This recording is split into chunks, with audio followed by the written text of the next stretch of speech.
Hey, what's going on? It's Bill Burr, and it's time for the Thursday afternoon, just before Friday, Monday morning podcast. And I'm just checking in on you. Just checking in on you, seeing how your week's going, seeing how it's fucking going.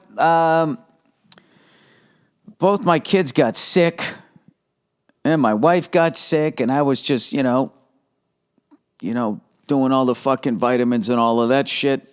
Trying not to get sick. We all got tested. It wasn't fucking COVID. The usual shit, right? So, I was laying down in the bed, and my daughter came in, and we were playing around or whatever, and she was coughing all over me. So then yesterday I woke up, and I was like, shit. Right? So I canceled everything. The new me. I used to if I just would continue, I would fucking go to the gym. I'd fucking, do what you do at the gym. You know what I mean? Live a double life, meet some guy in the shower. You ever hear those stories? People working at gyms and they come in, there's a fucking married guy jerking some other guy off. Jesus, you think you got fucking problems? You jerking off some guy in a gym? Because you're secretly fucking gay and you're actually going home to a wife and kids. I mean, that's a fucking situation. For the life of me, I will never understand why human beings won't let other human beings be who the fuck they are, as long as they're not hurting anybody. Just don't understand it. The fact that someone has to live a fucking life like that. Jesus, to the point that somebody then has to fucking walk in on that. And all they're trying to do is get their certificate to be a personal trainer. Next thing you know, they fucking walk in on some gay porn. I mean, that's just, that he didn't sign up for that. Anyway, I used to just plow through my day. Yeah, people, by the way, just let people do what the fuck they want to do. All right? As long as they're not hurting you, just fucking relax, okay? There's a lot of, just morons out there. This is how I live my life, so you should live it that way too. I'm not like you. Jesus doesn't like you as much as he likes me then. Jesus likes me best, the son of the God that made everything. And just let it run wild. And it's never come back to check in to see how the fuck we're doing. The son of that guy. Likes me better than you. Jesus likes me better. Because I got a bass boat and I'm white. All right. So I fucking stayed in bed. I tried to stay in bed, but I have a fucking, I have a wife. So, they don't let you do that shit. You never realize how much of a fucking butler you are in your own house until you're sick. Dude, your wife doesn't give a fuck. If they're sick or whatever, you gotta fucking do it. I'm fucking going. I go, look, I'm feeling it coming on. I'm trying to fight it off. I canceled my show tonight. I feel like if I just lay down, I take this, I drink a bunch of water, I can fight this fucking thing off, which is what I did. Listen to me. Listen how fucking strong I sound today. Woo! So I'm laying there in bed. God for fucking bid. I lay down. And fucking chill out. I'm fucking chilling out. My lovely wife, I love her to death, right? She calls me up. I'm like, hello, laying in bed. She goes, hi, I'm coming down the street. You got your son in the car and some bags. Can you come outside and help? And I wanted to be like, well, didn't I tell you that I was sick in bed and I'm trying not to get sick? Then you know what they do. Then they make... I already told her that. She knew that that's what I was doing. But then if I say that in that moment, you know what reaction you get? You get, oh, okay. Fine, I was just asking. And then they hit it back over to you. Now it's on your side of the net. The fact you're sick and you need to fucking rest is somehow you're doing something wrong. So I didn't say anything. I gave her a passive aggressive. I said yes, but I said it angrily. Can you come downstairs, help with the packages, son? I was like, yeah. It's not like I'm not up here fucking trying not to get sick or anything. Just out of curiosity, how did you get my son and the packages in the car to begin with? Are you low on battery life? The amount of fucking times I pull into the driveway with one or both the kids in fucking packages, I just make 2 trips. Right? My wife isn't even sick. Do I get credit for that? Fuck no. Do I get any extra stamps down at the video store so I can rent fucking Scent of a Woman for fucking $1.99 a day back in the day at the old Blockbuster? No, I do not. I don't get any credit. I get nothing. You know what? My wife's a hot shit, so I'm going to give her shit about that. You know what I'm going to do? I'm going to go down to one of these fucking antique stores, and I'm going to buy one of those old-fashioned bells. Isn't that what those fucking broads used to do? They would ring a bell, and then the fucking guy would come up the stairs. Yes. Right? The old Bugs Bunny cartoons. Yes, ma'am. What is it that you totally have the physical capability of doing yourself, but you'd rather have me do it because you don't want to leave the bedroom? What is it that you would like me to do? You know? I fucking crushed it this morning. I woke up, ba-do, and I felt much better. All right? I came downstairs. I made everybody breakfast. Everybody. Bing, bang, boom. I did my daughter's hair before school. Right? Combed it out, parted it down the middle. 2 ponytails. Crushed that, came back, did all the fucking dishes. Wiped down the counters, did all of that shit. All of that shit. Did I get an attaboy? Fuck no.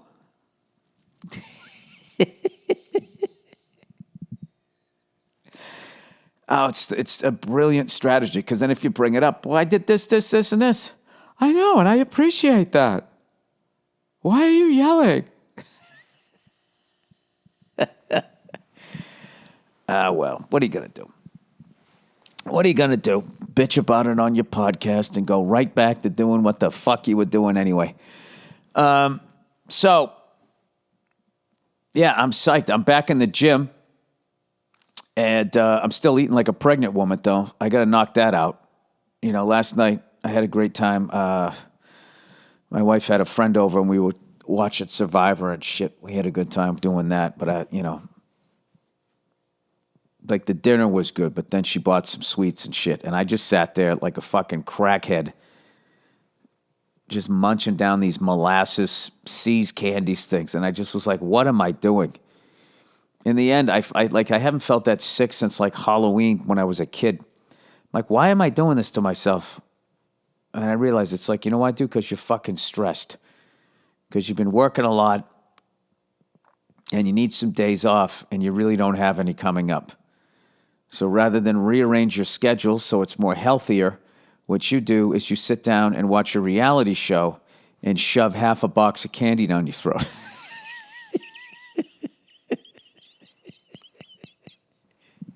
This makes it better.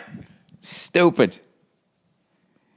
Then what you do, you wake up the next morning, the first thing you do is you rub your stomach, and you're just like, oh, Jesus Christ, what did I do? You know, if I don't eat until Friday, maybe I can undo what the fuck I just did. No, I'm going to go to the gym. I watched a little bit of the...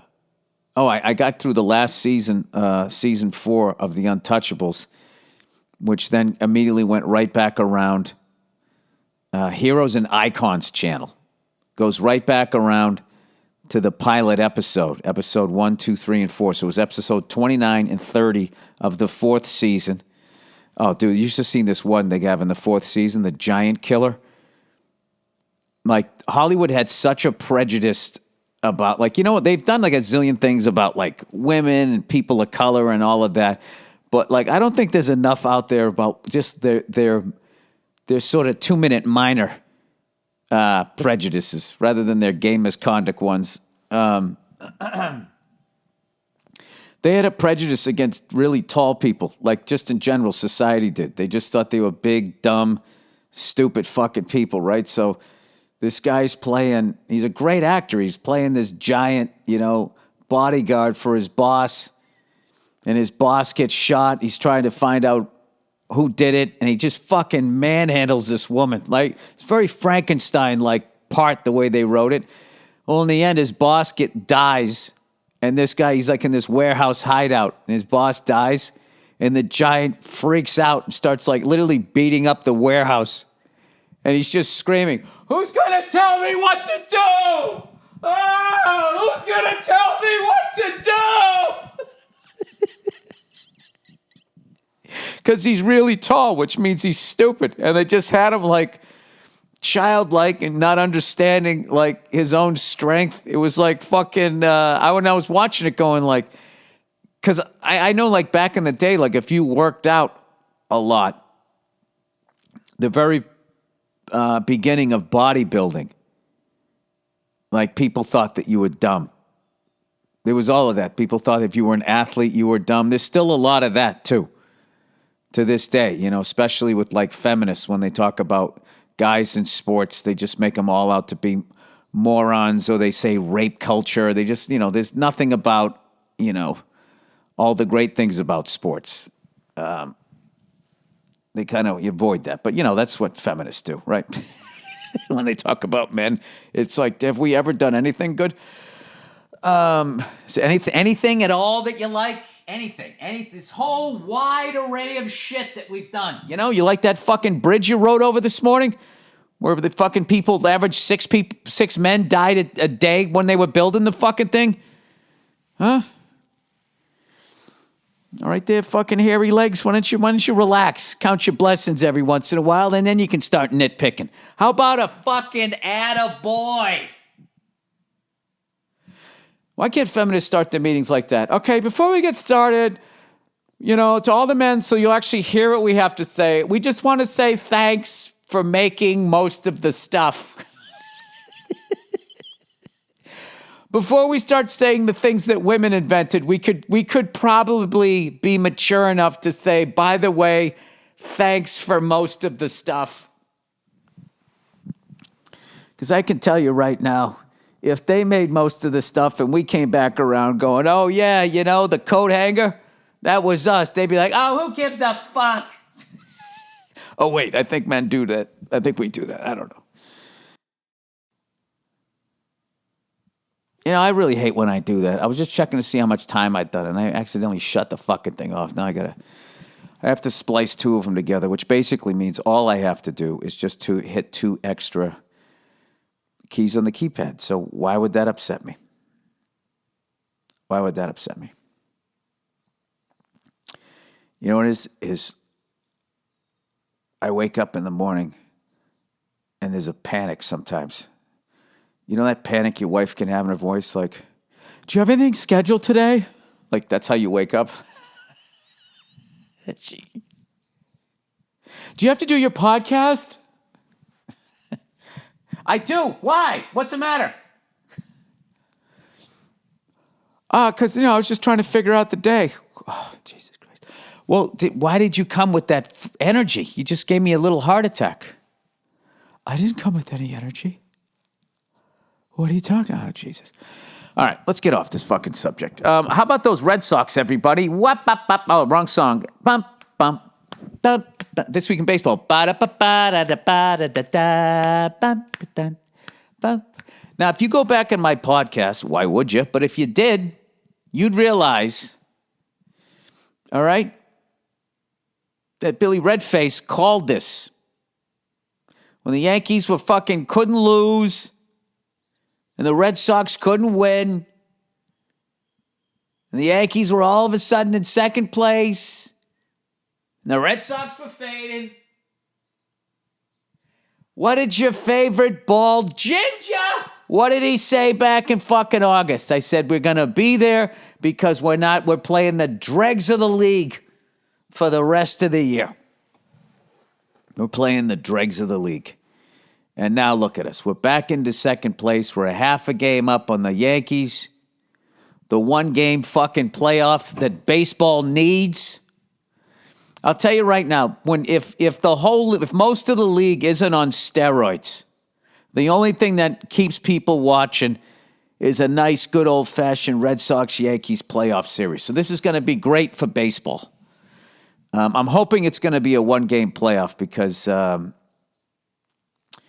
Chris Sale is only going 5 innings. This is supposed to be the rehab year, which is when I'm excited because we weren't supposed to be in this position. But, we're playing the Yankees. I want to win because I know they're fucking stupid fans. They'll be like, no, we beat you. Like, they didn't even win like a World Series. They don't even realize how far they've fallen. We finally fucking died. It's just like, yeah, we're injured this year. No, it doesn't matter. I fucking died. All that shit. Then they lose the next round. Yeah, but we beat you guys. And it's just like, I thought that you guys only accepted a World Series championship. What happened to that standard? I am in such a fucking cunty mood. I need to go to CVS and buy a big box of fucking Kotex. Why am I shitting on Yankee fans? Why am I anticipating the Red Sox losing? You know why? Because I don't feel 100%. I'm getting over this fucking cold, and I want to go to the gym, but I can't because then I'll get the fucking cold. I probably won't, but then I'm going to be the guy who comes to the gym with half a fucking cold. Well, I am wearing a mask. There's this one person at the gym I see, right? She gets on the treadmill or the elliptical. And she has her mask. And then what she does is she has it on and then she folds it up over her mouth. Like nobody can tell that that's what she's doing. Because she's looking at herself straight on in the mirror. It looks like it's on. And if you stand to the side, you can clearly see what the fuck she's doing. Anyway, what are you going to do? As announced, I have a double vinyl album. This is just for comedy nerds. This is where my act was 4 months before I recorded Paper Tiger. It's a double album. One side of one album has material that never made it to Paper Tiger, so there is some original stuff, and then there's all my other jokes that you've heard from Paper Tiger that are told in a different way. I also believe there's a bit on there about women announcing football. There's a number of bits on there that didn't make the special. So that's at Amoeba Records is where I'm selling that exclusively. And I'm doing a signing there tonight. So I will be down there, which is another reason why I got to make sure I wear a fucking mask here. You got to make sure you mask it up, man. So, let me read the fucking advertising. Liquid Death, everybody. Oh, now here's a product I can stand behind, man. Liquid Death horror movie. It's almost spooky season, and you know what that means? Your favorite hardcore water brand made a horror movie. Yes, a Liquid Death horror movie. You can watch Dead Till Death now on Amazon. If that isn't the biggest fucking left turn I've ever seen on a product, you put bottled water in aluminum cans that can be recycled. Like, what's that's going to do for the environment and all the fishies and the mammals in the sea is tremendous. And all of a sudden, you're making movies. I hope you're going to keep making the water in the can. I got one right here. You hear it? I'm always drinking this shit. I love it. Liquid Death merch.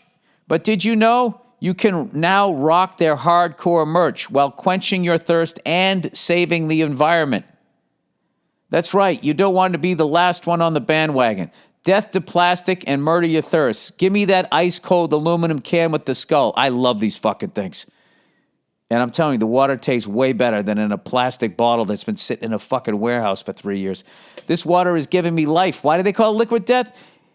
Why do they call it Liquid Death? And these aluminum tall boys are infinitely recyclable, so they're bringing death to plastic bottles. They literally they asked a question and they never answered it. Because it murders your thirst and it's death to plastic pollution from water bottles, hopefully, if everybody starts drinking this. Death to plastic. Liquid Death also donates 10% of profits to help kill plastic pollution forever. I mean, why wouldn't you get behind something like that? Oh, it's still going. Try to think of something more hardcore than that. Spoiler, you can't. You can see these cans popping up everywhere. Liquid Death is available at your Whole Foods or 7-Eleven. But you know that's not all. Now you can rock Liquid Death merch. That crazy logo you know and love is now available on sweatshirts, hats, and even license plate holders. Is the license plate holder plastic? Are you buying back what you did? What's going on here?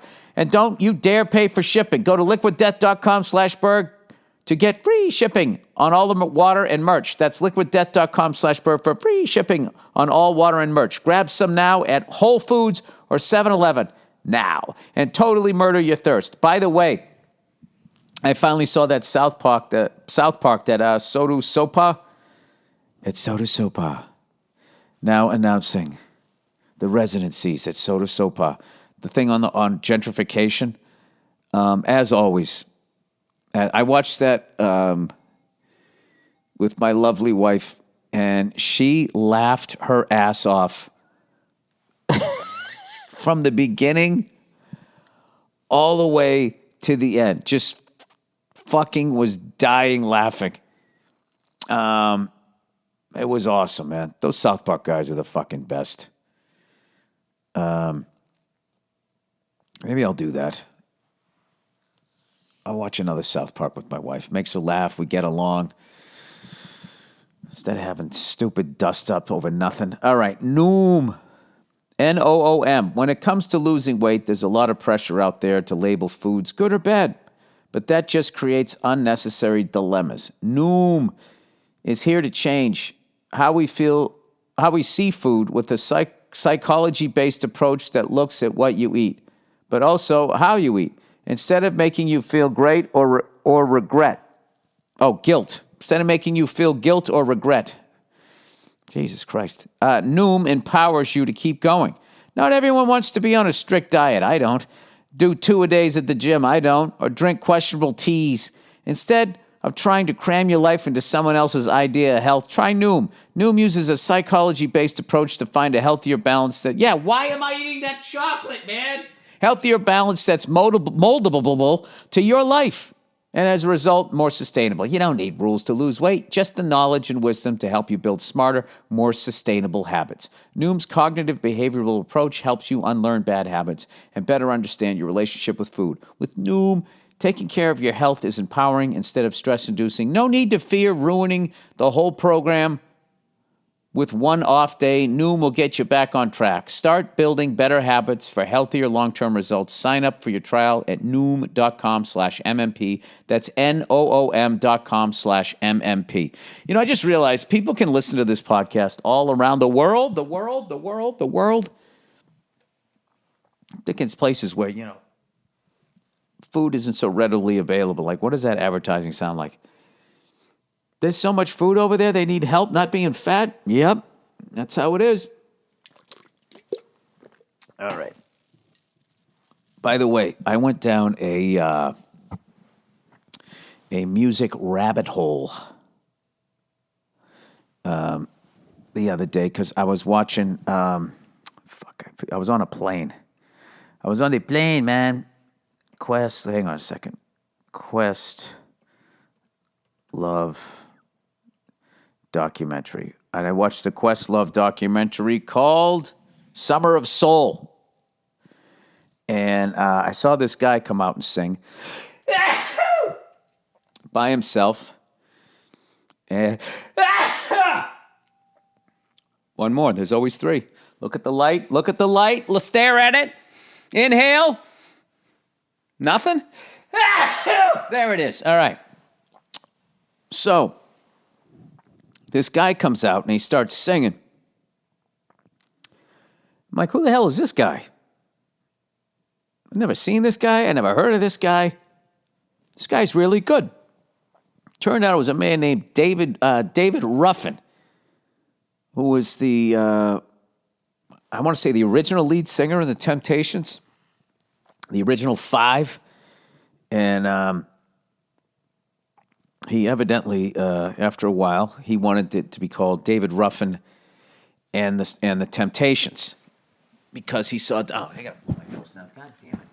Because I'll just keep talking as I walk away from the microphone here. Basically, Because I'm not going to hit pause and fuck it up again and have to fucking edit 9 goddamn things together.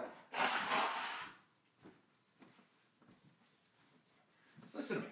Listen to how I sound. Would you ask me to come downstairs and get some fucking packages out of a car?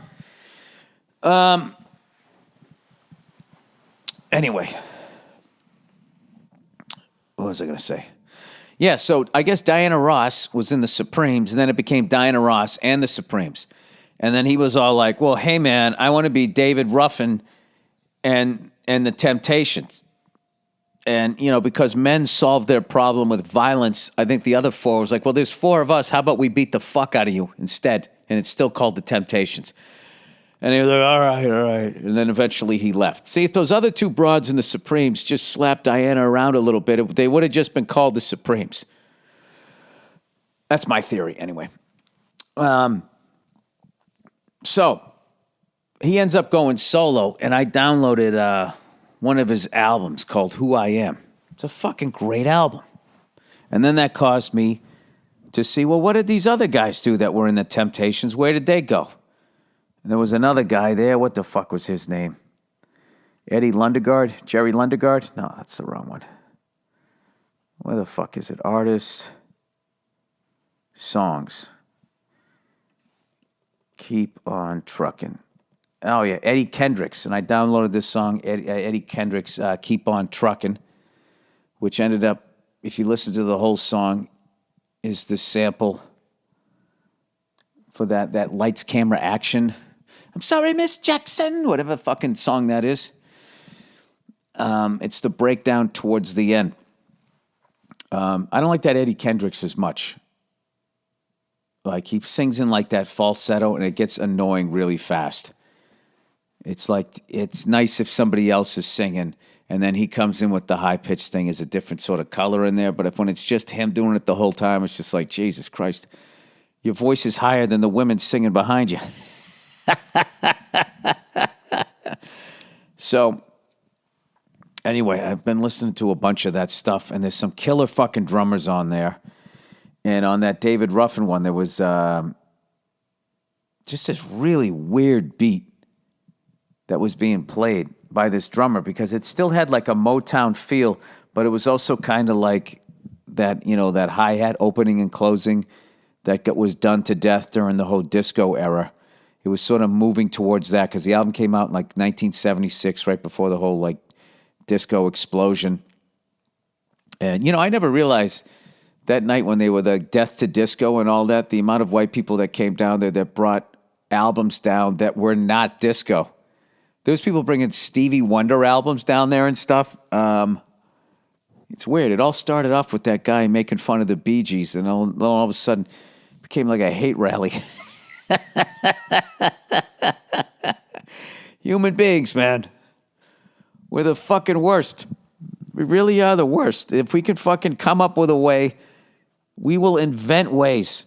That's another thing, you know, on this social media shit. I just love the name calling. And I don't mean like, yeah, go fuck yourself, you dickhead or whatever. I don't mean like just, you know, generic stuff. Like, I like with COVID, it became like you're either on this side or the other side. So the people that are vaccinated want to get vaccinators. I am the vaccinator. People who want people to be vaccinated. They came up with like COVIDiots and spread necks and all of that shit. And it's just like, what are we, fucking 5 years old? People are like, oh, I love that. I'm going to start saying that. And it's like, okay. And then like, what is that going to do? What is that going to do? Is it going to make the person on the other side like listen to what you have to say? I actually saw this nurse. I was trying to listen to it because I woke up early because I fucking took NyQuil last night. First alcohol I've had in a while. Fucking took one of those to the head. Was just out. Was fucking... Maybe that's why I'm in a fucked up mood. I ate like fucking 3 handfuls of fucking molasses-based chocolate, and then I took a shot of NyQuil and went to bed. No wonder I got into an argument with my wife this morning. Oh, sure, Bill. Blame the ingredients, not the fucking person. Maybe you're an asshole. Probably. So, anyway, I woke up at like 5 in the morning, and I saw this Instagram post of this nurse talking about how fucking exhausted she is from this never-ending wave of people coming in who have like fucking COVID. The level of selfishness of these fucking cunts, there's literally something out there that will prevent you from either getting it or at least make it to the point you don't have to go to the hospital and all of this shit. And she has to go in there to work with these fucking morons. I don't think that they should let people in anymore. Oh, you got that shit? Oh, yeah, no, we told you what to do. You didn't do it. Sorry, there's people with cancer, heart disease, but then they tell you what to do not to get heart disease. I don't know. It's a tough thing. But my favorite thing is the person that, like, is trashing Hollywood and celebrity. Like, somehow, like, it's not doctors all around the world are telling you to get the vaccine. It's Hollywood's doing it, right? And then they talk about, celebrities and their poor behavior. I know I've talked about this before, but I just cannot get past how they're going to look at, celebrities being douches, but they're going to ignore the person that slams a gallon of milk or a 2-liter bottle onto the ground because they're asked to wear a mask in a fucking convenience store. And then my favorite thing, they just walk out like, who's supposed to clean that up? I guess we clean up after you have a fucking temper tantrum.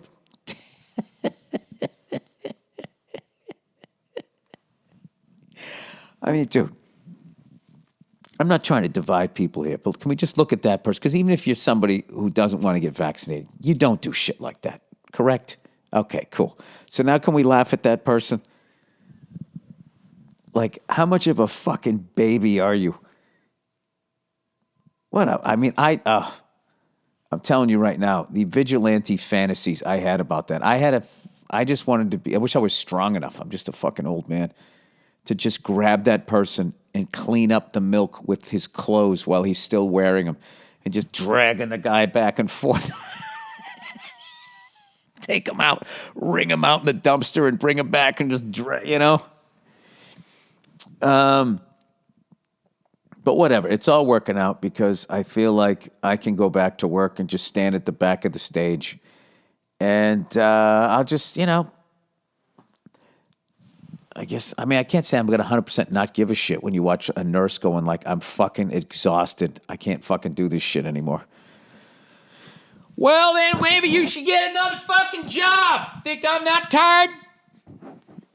I've beaten COVID 3 times thanks to you.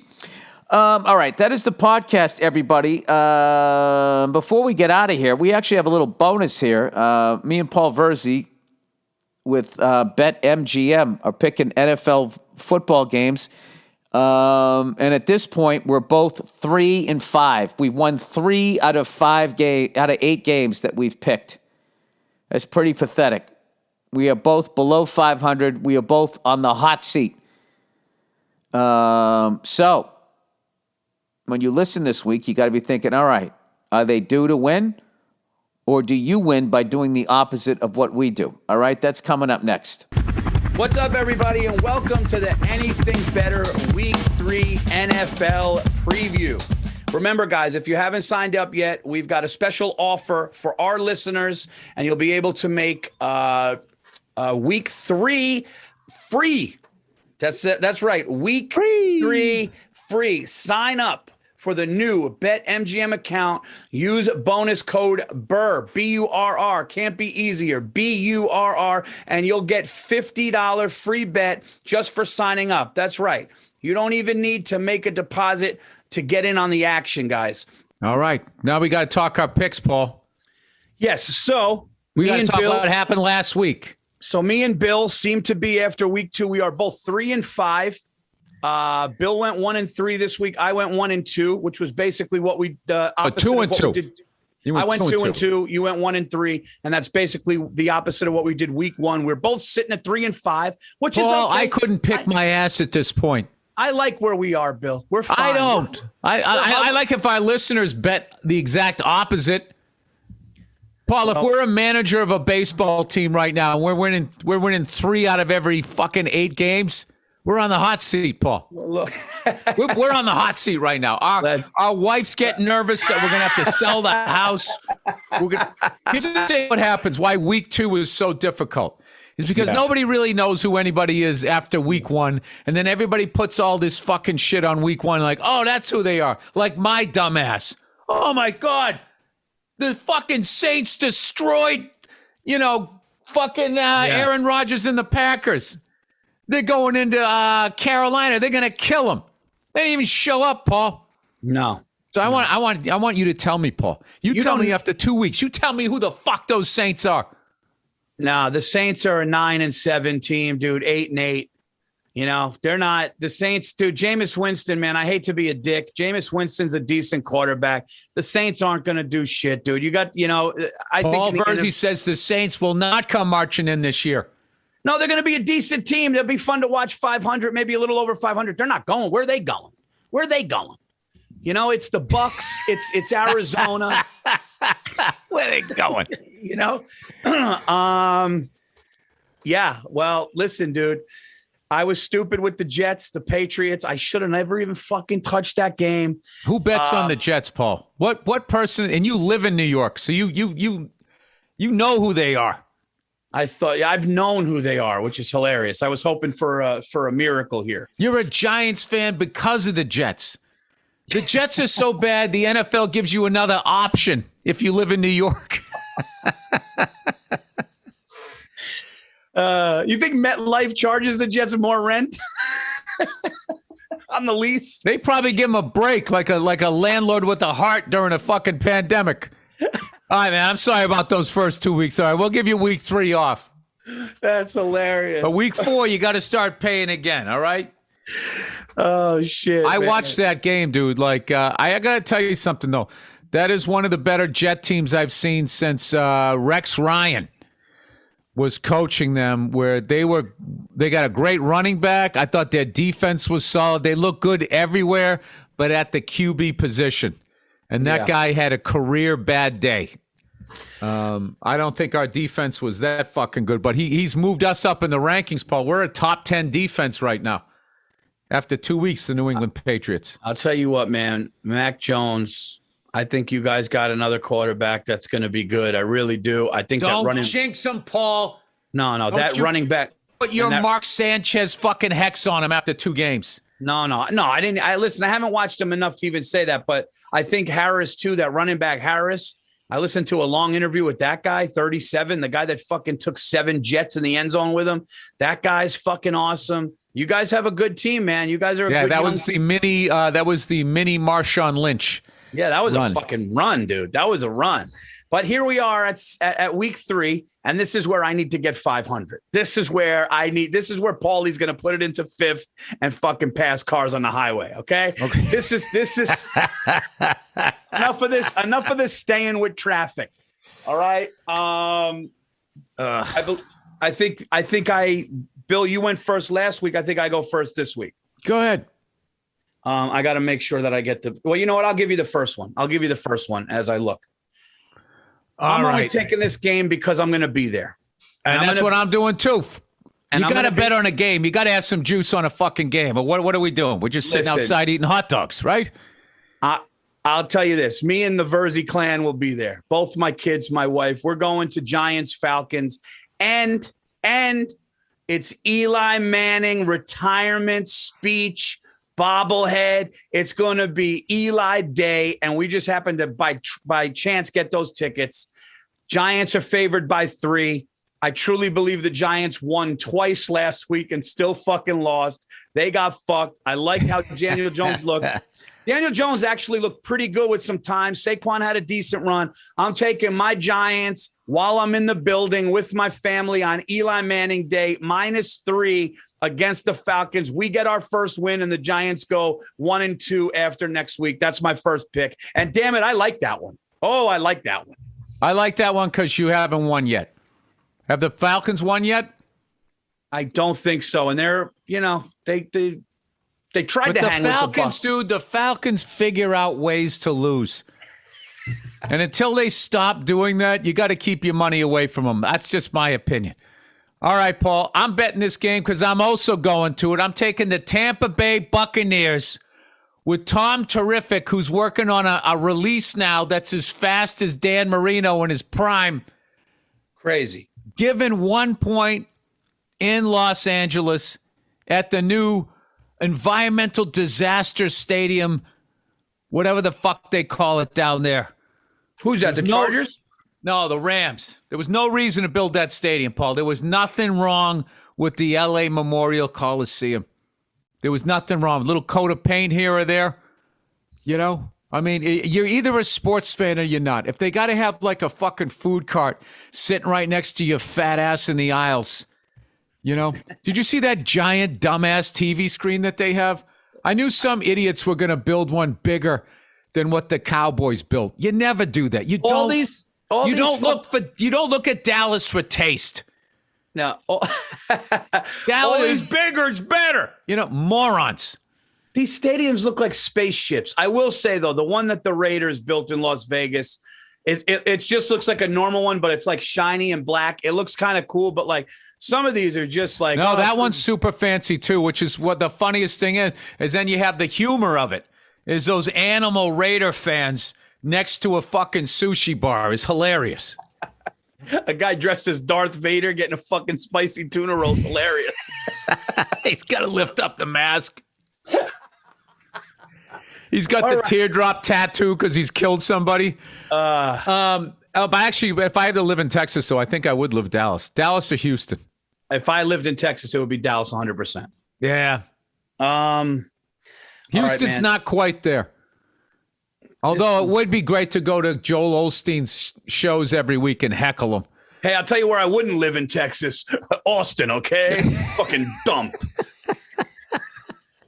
Hey, I would go there to hang out with Joe Rogan, but I would not go down there. I literally saw comedians on their phone at Moon Tower going, yeah, I walked around. This is the most overrated shithole. I mean, Austin is, I've been to a lot of cities. I'll tell you what, top 3 worst ever as far as downtown, dude. I wouldn't go that far. I just think that there's a lot of transients in there bringing it down. I know a lot of great people that do live there. And I love the Texas Longhorns. The downtown area is beautiful, but it's just I'm not hedging my bet on this one. It stinks. I'm too I'm too old for Austin. I like Dallas. Dallas seems like you can be an adult there. You can put on a sport coat and drive your pickup truck in that town. All right, man. This is my second pick, dude. Right. And I number don't know. 2. Here's the deal. Know. You got to pick the city and shit on. You got to pick the team and then shit on the city. I don't know, man. This is a tough one for me, dude. This is a tough one. All right, the Jacksonville Jaguars are haven't won a game. They've been playing all right. They're at home. They haven't won a game, and they're getting 7. And Urban Meyer got asked in a press conference, were you out-coached? And boy, the look on his face and the way he felt. Trevor Lawrence threw that nice pass. I think he might be getting comfortable. I'm going to take I can't believe this, dude, because I love a favorite. I can't fucking believe this, but I'm going to take the Jags at home getting 7. Oh, my God. Jordan is starting to pass the ball. I'm going to he's taking underdogs. I'm going to lose, man. No, I'm taking the Jacksonville Jaguars +7 at home against the Cardinals. Just want to see how they respond or if they're going to just go 0-3. I got to see it. You know the way when you're playing poker and you're like, I got to see the cards. I got to see it. So I'm going to take I got to tell you, I love the Arizona Cardinals and what's his face? Chandler Jones, who I always loved as a Patriots, had 5 sacks the first fucking week. He didn't get a sack last week. I imagine they were keying in on him, but they got Kyler Murray. I don't know, Paul. I don't know. But I would love to see Arizona kill him. Oh, wait, you know something, though? But Urban Meyer, he might be the next Pete Carroll. You know, where he was at some big flashy school that was skirting the fucking rules. Then he slithers into the NFL. Starts doing well. I shouldn't say slither. That's slanderous. Anyway, all right, my next pick. Speaking of Pete Carroll, man, I fucking watch these guys every week. I love this. I don't know what happened. A few years ago, when it was You Mad Bro and all of that shit in beast mode, I fucking hated the Seattle Seahawks. Now I love them. I love them. They're fun. Russell Wilson's my favorite fucking quarterback in the NFL. I love watching the guy play. They're in Minnesota. They're given 2. None of that makes sense, but I'm taking them anyways. I'm going Seattle. 2 favorites, Paul. I can't even see the angles anymore, Paul. I'm at the pool table. I'm scratching on every shot. You have taken me completely out of my game. This is a tricky week because going 0-3, the percentage of making playoffs, like this is the week that teams are like, we can't go 0-3. That's why week 3 is tricky, but I like that pick. Gun to my head, that's a good pick. All right, here we go. Is somebody injured on Seattle? I really should have looked that up. Why is it only fucking... Because I saw what's-his-face last week. He looked like he got up hobbling their running back. Was it Delvin Cook? All right, dude. You were so fucking in that you didn't hear what I just said. No, I can't believe I'm doing this. That's what she said. My favorite team to watch in the NFL this year is the Baltimore Ravens, okay? They're in Detroit, and they're laying 9. And I'm going to take the Lions getting 9 at home. You motherfucker. That's a great bit. I was going to take that one, you son of a bitch. Okay, so now where do I go? Where do I go from here, Paul? Well, you know what we got going on here is we got a couple of interesting ones here. Yeah. Where, I love a division rivalry, Paul. Oh, I know where he's going. I see where he's looking. And I always think the games are going to be close. You know what? I thought I was going there, but then I realized it was in Pittsburgh. Fuck this. I'm going to take Joe Burrow and the Bengals going into Pittsburgh. I think they're going to, because it makes no sense, right? They lost last week, the Steelers. I lost money on them, those motherfuckers. Big Ben's a little banged up, although I think he plays better when he's banged up. Fuck, I hate this week, Paul. I hate this week. Let me go. Hang on a second. Go ahead. Take your time. The Raiders. Where's the Raider game? They're playing somebody. I know they're playing over there with all those fucking lunatics eating their sushi now. Where's the fucking Raider game? I got it on my list of picks here. They're not playing Monday night. No, they're playing the Dolphins, -4. And where are they? Vegas. Oh, fuck that. The Dolphins got smoked by Buffalo last week. Why is it only 4 points? Why do they always have to scare me, Paul? I figure that would be 7 points. The Vegas Raiders are 2-0.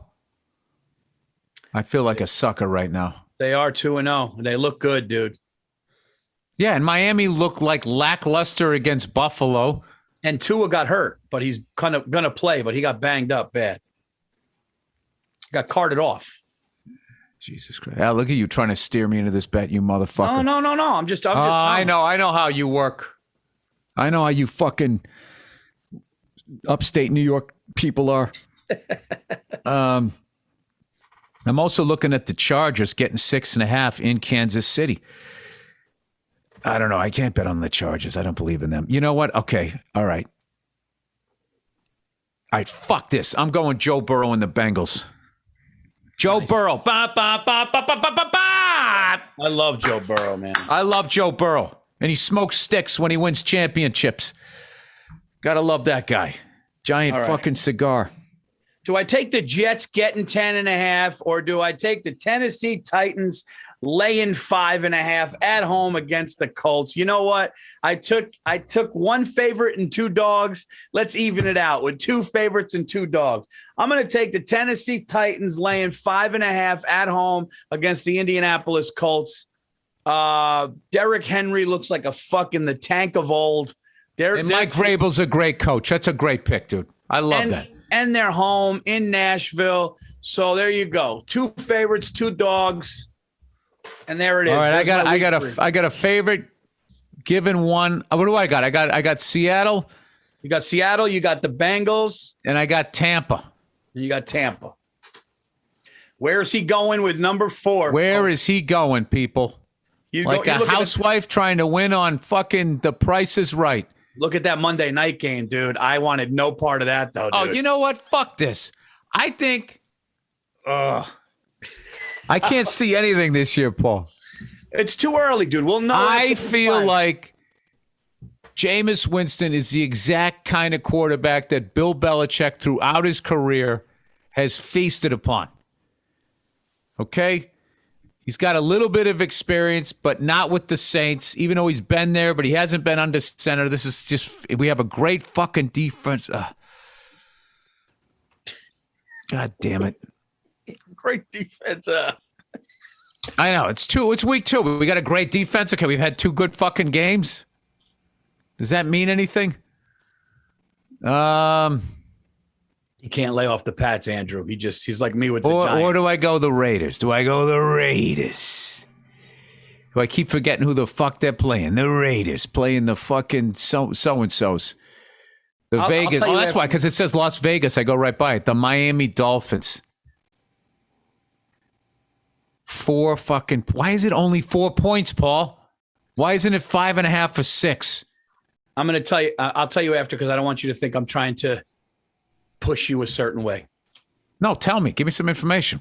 I think the Raiders are going to be 6-0, 7-1. I think the Raiders are fucking flying. No, I thought you knew something about the game. I'm going to take the Raiders. God damn it. Yeah. You know, it's about time that animal fucking fan base. You know, Paul, just when you didn't think the Raider fan base, after being in Los Angeles and in Oakland could have more animals in that fucking end zone, they then moved to Las Vegas. I mean, a thing in my... They are like commercial fishing, mouth-breathing morons into that stadium. I think it's going to be loud. I think it's going to be hostile. I think it's going to be ignorant.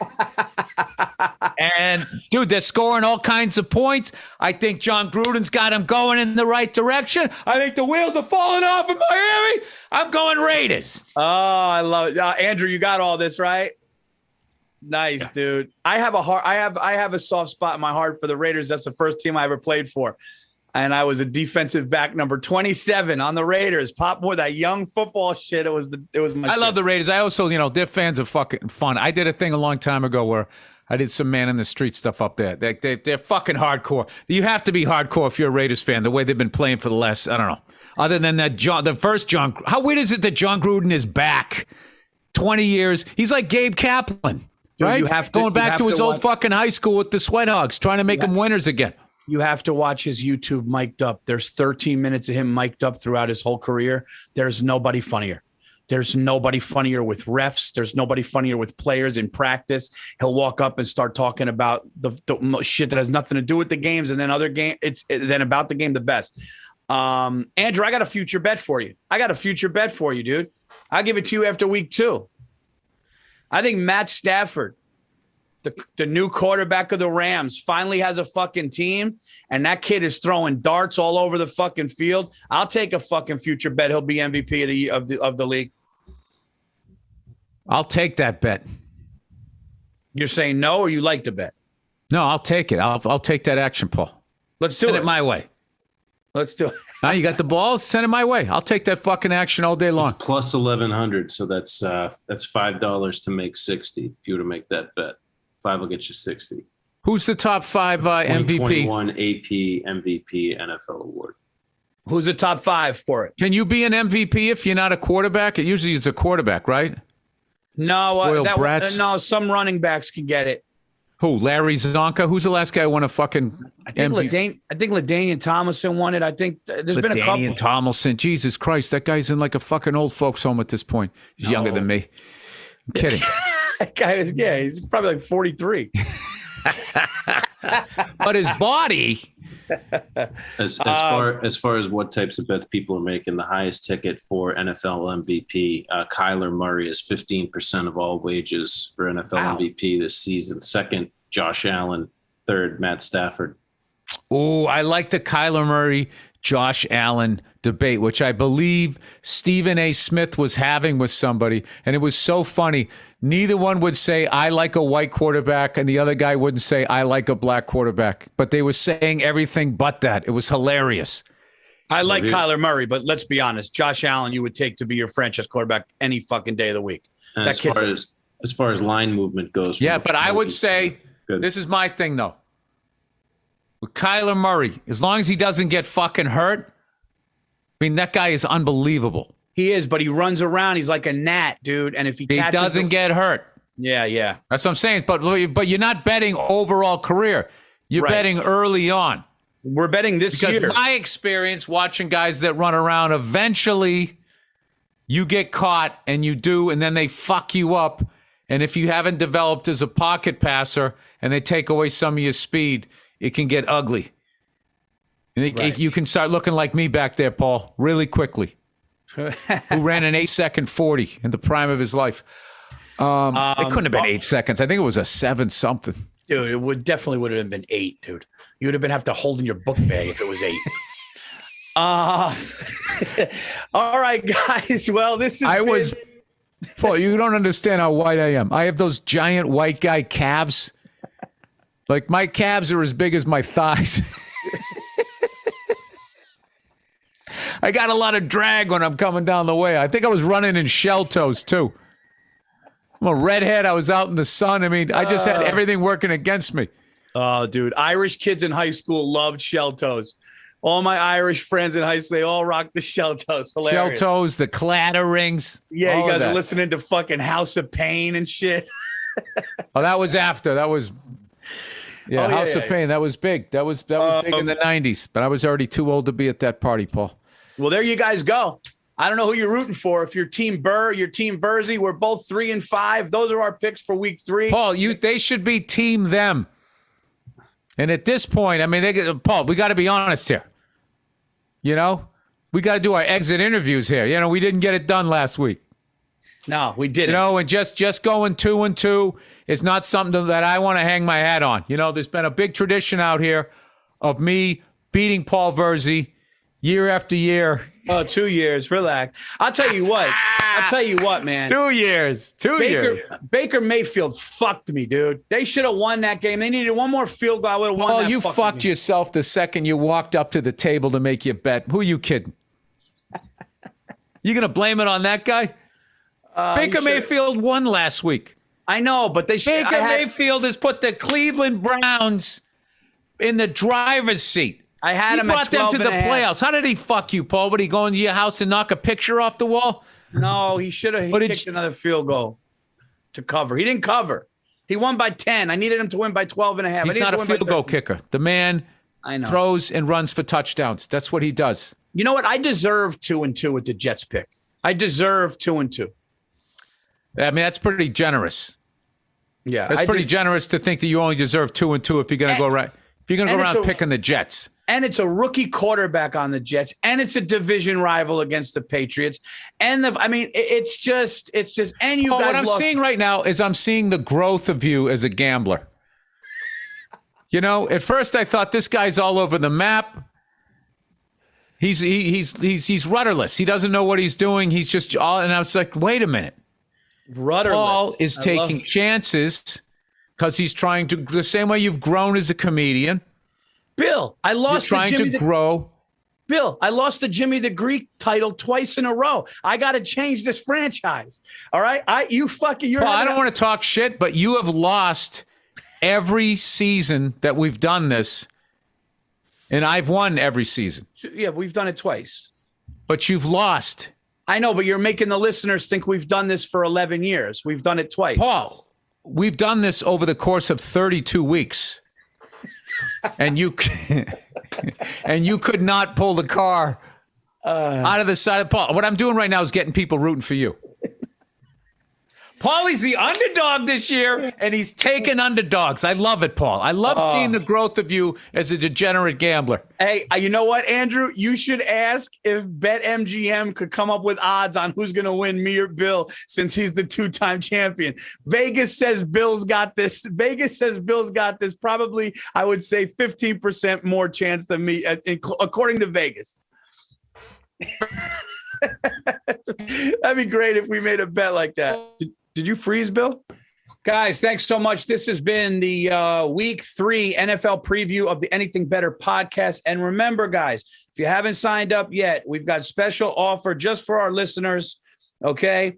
You'll be able to make Week 3 bets for free. Sign up for a new BetMGM account and use bonus code Burr. That's BURR. You'll get a $50 free bet for just for signing up. That's right. You don't even need to make a deposit to get in on the action. If you haven't signed up for BetMGM yet, use bonus code Burr and you'll get a $50 free bet to use for this week's games. Hey guys, visit betmgm.com for terms and conditions. 21 years of age or older to wager. Arizona, Colorado, DC, Iowa, Indianapolis, Michigan, New Jersey, Pennsylvania, Tennessee, Virginia, West Virginia, or Wyoming only. Excludes Michigan, disassociated persons. Please gamble responsibly, guys. Gambling problem, call 1-800-NEXT-STEP. Arizona, 1-800-522-4700. Colorado, DC, Nevada, Wyoming, and Virginia, 1-800-270-7117. For confidential help, Michigan, 1-800-GAMBLER. New Jersey, Pennsylvania, West Virginia, 1-800-BETS-OFF, Iowa. Call or text the Tennessee Red Line, 800-889-9789, Tennessee, or call 1-800-9-WITH-IT in Indiana, guys. There you go. Bet responsibly. All right, everybody. That's the Thursday afternoon, just before Friday, Monday morning podcast. And please enjoy the little interlude music. And after that, there'll be a bonus episode of the Thursday afternoon, just before Friday, Monday morning podcast, where we play an episode that was, from a year or two ago, and hopefully gives you some extra laughs. All right, that's it. Go fuck yourselves. Have a great weekend, you cunts. Hey, what's going on? It's Bill Burr, and it's the Monday Morning Podcast for Monday, fucking Monday, September 23rd, 2013. What's going on? What's going on, dude? What's up? See the fucking Pats? You didn't think they were that good. They're fucking 3-0 now. Now what? I didn't think so. More on that later. I am back in the continental United States. I just did 2 wonderful shows up in Toronto, Ontario. It's the first time I've been up to Canada in a while. Had a great time. And right before that, I was in Pittsburgh. Had a lovely time there. Thanks to all the guys at DVE. Randy Bauman. Bill Crawford opening it up. Killing at the Heinz Hall. And then before that, I was down there in West Virginia. Another beautiful state that everybody shits all over. I'm telling you, I'm going to retire in one of those fucking states. That is my game plan. The game plan is I'm going to somehow get these fucking banker cunts off of me. Going to pay off this goddamn house. And then, when I'm too fucking old, my hair's all white or yellow, whatever happens to fucking red hair. And on top, I got those freckled old age spots on my bald head. I'm just going to be, fuck all of you. And I'm going to sell this place. And I will move to, West Virginia. I'd move to Iowa, but, what the fuck, Yeah, that was good, Bill. That was great. I really understand the topography now of Iowa with that vivid description. Thank you. I'm over here in Wales, England, and now I understand exactly what Iowa looks like. I'm sorry. Maybe the Dakotas, something along those lines. I'm just going to move to the middle of fucking nowhere. And by then, maybe I'll have a pilot's license. And I can go out like John Denver. And I just think that would be that'd be a lovely life. It would be a lovely life. No, I've actually, just been driving around, seeing all the different parts of the country here, man. I'm getting back into driving to stuff. In fact, by the way, last week, I got a brutal email from somebody telling me what a piece of shit I am and all this type of stuff because I had to cancel my gig in El Paso. And it's like, I didn't cancel the fucking thing. It rained. And that's not my fault that you guys don't have a sewer system or whatever the fuck it is out there in El Paso. And I told you that I would reschedule. I fucking flew out there. I was sitting there. I had my show shirt all ironed. I was ready to go. But as promised, I said we will reschedule the El Paso date as soon as possible. And I am a man of my fucking word. The El Paso date, the new date, is October 2nd. All right? And instead of dude, I call it Verzi. I'm actually bringing Rose Bowl legend, tailgate legend, Mr. Joe Bartnick, everybody. Okay? A man who honed his skills in the San Francisco scene, man. And that's a Wednesday. That's a great run. Wednesday is El Paso. Thursday the 3rd is San Jose. Friday the 4th is Seattle. And then the 5th of October is I'm back down in Phoenix. And so anyways, so if you bought tickets already for El Paso, those things are totally honored. If you can't make October 2nd, your money will be refunded. Any more than that, I there's nothing else I can't control the fucking weather. So anyways, I've been getting slammed lately. There were some people in Seattle did not take kindly to my fucking my song that I sang last week. I got called like a faggot like 58 times on Twitter this week. Yeah, people did not appreciate that song, although they did not refute it. No one ever said they didn't go out of their way to architecturally design. How else would you do it, Bill? Huh? How else would you do it? I'm trying to think of another big word, but I don't have one. I was going to say geometrically, but you probably need geometry. You need geometry for that shit. That's not a good one. Peanut butter and jelly way? I don't fucking know. Anyways, you know what I love about, and I guess a couple people just wrote some of the blurb that I wrote to piss off all these Seahawk fans.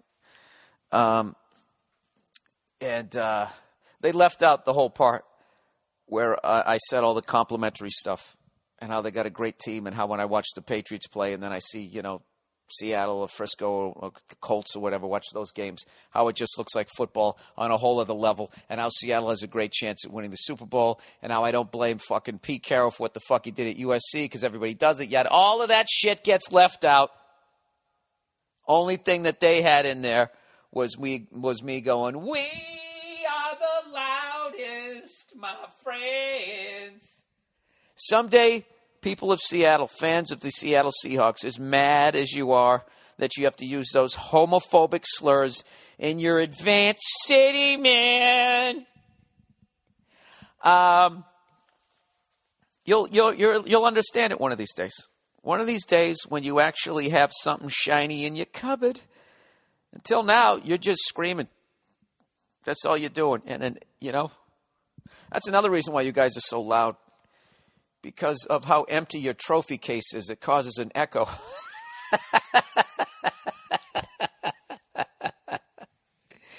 You guys came into the league in 1977, along with the Tampa Bay Buccaneers. And even those sad cunts figured out a fucking way to win one by now. All right? So even if you finally win one this year, I got 2 words for you. It's about fucking time. All right? And if you can't do the math on that, I can't help you. I'm just fucking around. All right? You shitbirds, relax.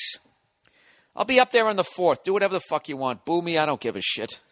They give me the check already. All right? That's actually not true, but I'm going to act like it is. So anyways, plowing ahead here.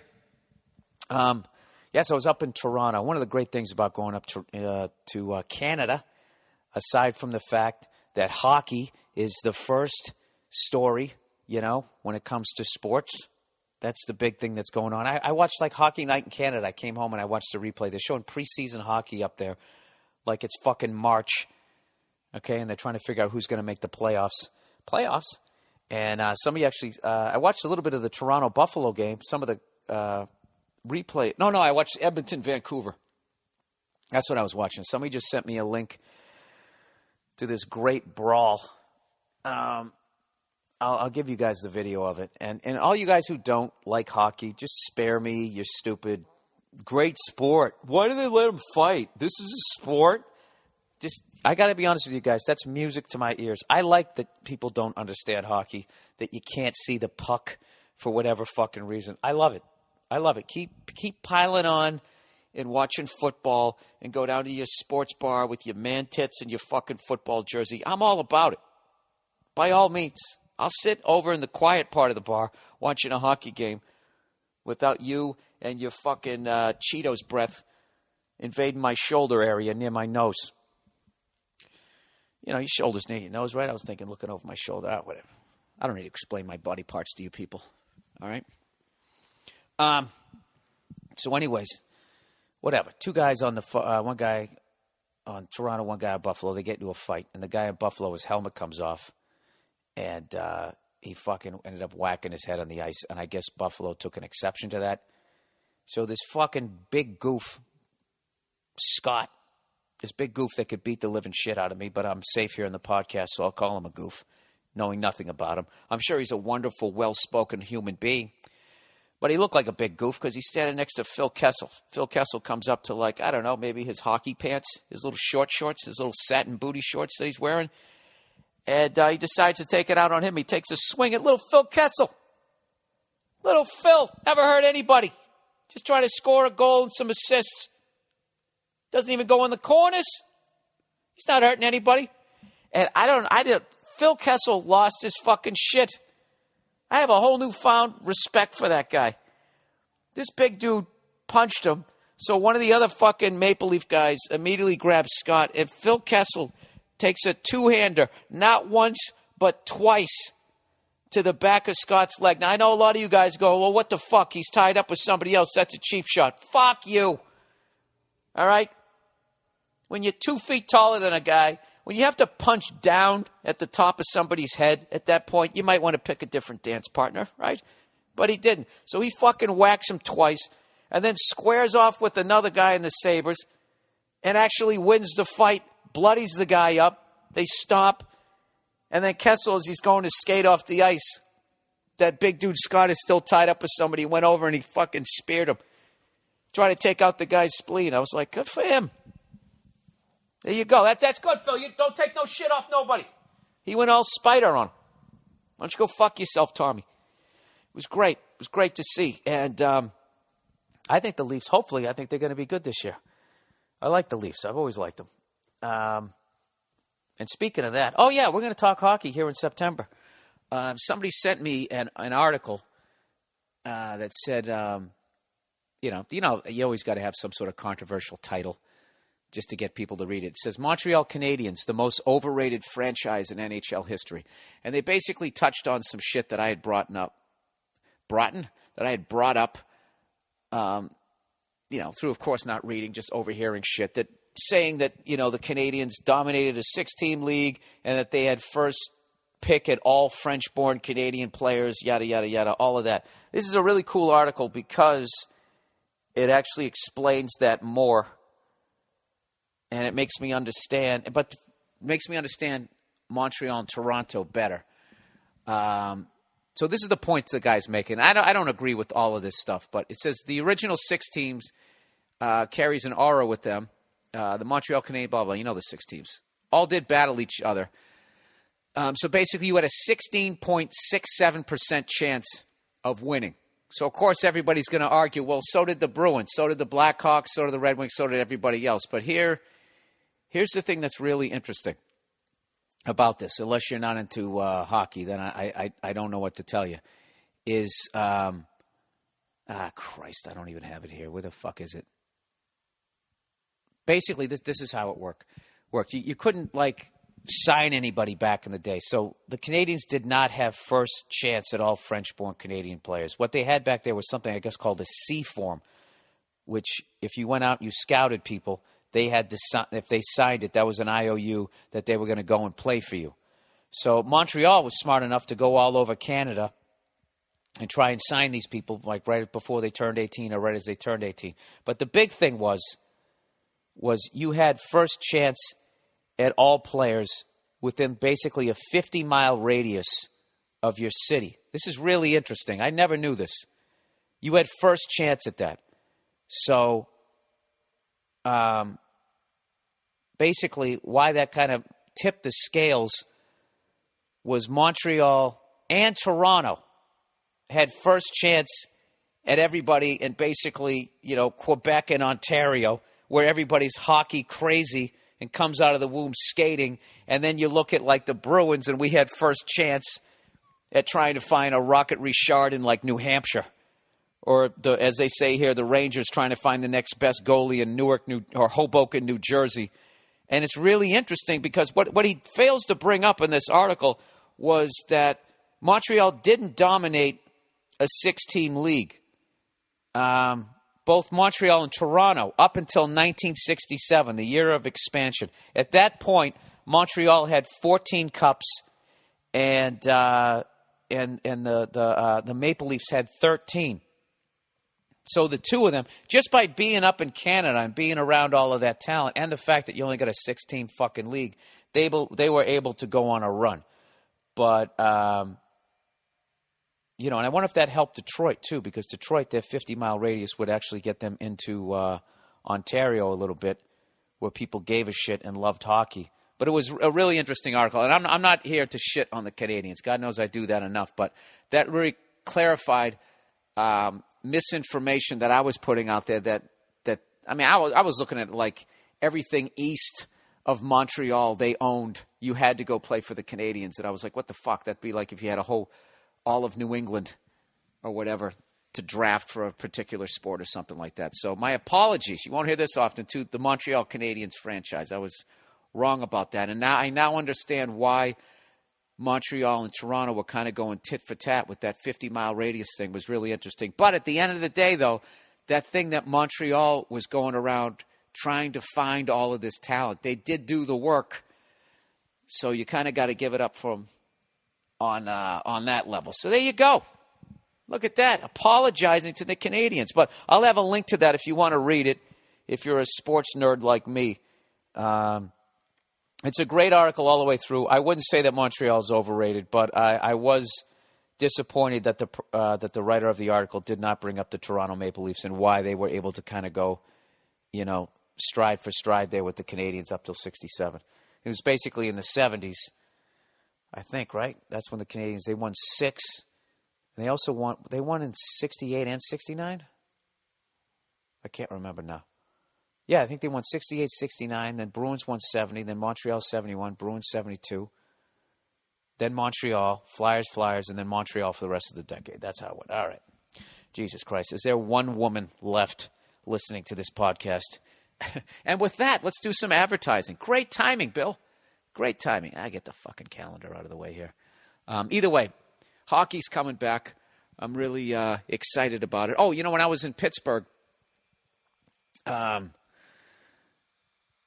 the fuck was I just going to tell you? I was hanging out with Randy from DVE and Bill Crawford. And, they know Paul Steigerwald. I hope I'm saying his name right. Steigerwald. I always fuck up the pronunciations of anybody's last name if it has more than 2 syllables. But it was just so insane. They brought him along. And we kind of, talked right after the show. And I've watched so much Center Ice. Just to hear his voice was insane. I just kept saying that to him, going like, dude, like, this, it would be hilarious. He would start talking to me, just talking about regular stuff, Paul would, and I had everything I could do to not start looking around for the hockey game on TV, because I felt like I was listening to, like, oh shit, there's a hockey game on. I've watched a ton of Penguins games is what I'm trying to say. So that was a big thrill getting to hang out with him. But anyway, so let's get to the goddamn where is it here? Let's get to the advertising for this week. All right, everybody. Dollar Shave Club. Dollar Shave Club, everyone. There are so many things in this world that irritate me. Having to go to Canada to smoke a Cuban cigar, that really irritates me. Is that the only thing that irritates me? This fucking letter somebody wrote me that I'll read later. That also irritates. Whatever. There's a lot of things that irritate me. When so many things can irritate you, why add razors to this list? It's time to stop milking your razor blades, everybody. I know with brand name razors, you're used to paying outrageous prices and exhausting those razors until they start to look like a rusty soda can. It's time to move on. Dollar Shave Club delivers amazing quality blades to your door for just a few bucks a month. Never think about it again. They send a pack every month so you can change your blades every week. I love these guys, and your face will love them too. Yeah, I don't know why nobody ever came up with this before. These guys, I'm telling you, and their commercials are hilarious. For the one-wipe Charlies, I'm going to put up a link for that. It's hilarious. Now they have these offensive linemen are going to be the spokesman for the One Wipe Charlies, which is so brilliant. Everything that this company is doing, from what they're coming up with to how they're marketing it, it's awesome. It's entertaining. You need it. It fills a void. God bless them. All right, back to the copy. They've got a new product called One Wipe Charlies. It's a butt wipe for men, and it's classy. You can put a top hat on and use this, and no one's going to question you. Check out the video for that and sign up for your razors today. Go to dollarshaveclub.com/Burr. That's dollarshaveclub.com/Burr. Or go to billburr.com and click the Dollar Shave Club banner. All right, Hulu Plus, everyone. You probably tried Hulu.com. Now with Hulu Plus, you can watch your favorite shows anytime, anywhere. Hulu Plus lets you watch thousands of hit TV shows and a selection of acclaimed movies on your television or on the go with your smartphone or tablet. And it all streams in HD for the best viewing experience. With Hulu Plus, you can watch your favorite current TV shows like Saturday Night Live, Community, Family Guy, Breaking Bad, The Walking Dead, the shows that I like where people get killed. You can also check out exclusive content, including Hulu originals like The Awesomes, starring SNL's Seth Meyers, and Moon Boy, starring Chris O'Dowd from Bridesmaids. Look at Hulu Plus with the original programming. Hulu Plus also offers a great selection of acclaimed films. For only $7.99 a month, you can stream as many shows and movies as you want, whenever you want. Right now, you can try Hulu Plus for free for 2 weeks when you go to huluplus.com/Bill. That's a special offer for my listeners. All right? Make sure you use huluplus.com/Bill so you get the extended free trial, and they will know that we sent you. Go to huluplus.com/Bill now or click on the Hulu Plus banner on the podcast page at billburr.com. All right, continuing on. So this past week, everybody, I actually rented a motorcycle and lived to tell about it. I rented during a weekday, right? And I just went to a part where I knew there was going to be no cars or anything like that. And there was all these twists and turns and that type of thing. And it was, it's just like, it was fun, man. It was a lot of fun. Scraped the pegs a couple of times, scared the shit out of me. I didn't realize that they give, so you won't fall down. That was definitely sent a jolt through my heart. But it was awesome, man. I got to tell you, I really enjoyed it. I don't know. It's like I said, I still don't think I'm going to buy a motorcycle or anything like that. I just wanted to remember what I'd learned in the class. So I ride with a buddy of mine who's been riding forever, and everything went great the entire fucking time. I said I did a great job for the amount of time that I've been riding. I drove stick shifts my whole life, so it's the same concept. The hardest thing is you have to switch it, rather than shifting with your hand, you're doing it with your foot. And rather moving the clutch with your foot, you're doing it with your hand. It's all that type of shit. But that motorcycle safety class that I took, I highly, highly, highly recommend taking one of those because they really they help you with turns. And I mean, like the shit you have to do on a motorcycle when you go into a turn. It's not like a car. You don't have to worry about a car tipping over. And you being launched out of it. Like what you have to do in a car, you'd have to be basically going, I would think, over 35 miles an hour, 40 miles an hour, and then just cut the wheel as hard as you could to the point you were skidding sideways, even just to go on its side. But even then, you're strapped in. You got metal all around you and airbags. So anyways, we rode. I made him go down and pick up the bike. I did it as safely as I could possibly do it. And I had the time of my fucking life. And I got the confidence that I actually rode the bike back to my house before I went to bring it back. And I live on a hill that's on a turn.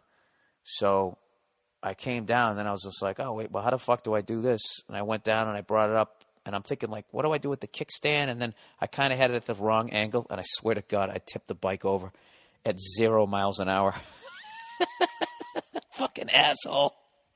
Dude, I was riding for 3 hours around turns, The whole fucking thing, all the way up to fourth gear, downshifting, looking through the turns, the whole fucking thing. Did everything right. And then at 0 miles an hour, I just was at the wrong angle where if I put the kickstand down, it was still going to tip over. And then I tried to overcompensate, and the thing just tipped to the point of no return. And you don't really feel the weight of the bike until it gets to that tipping point. I didn't slam it down. I just basically dropped it down. It was so fucking embarrassing.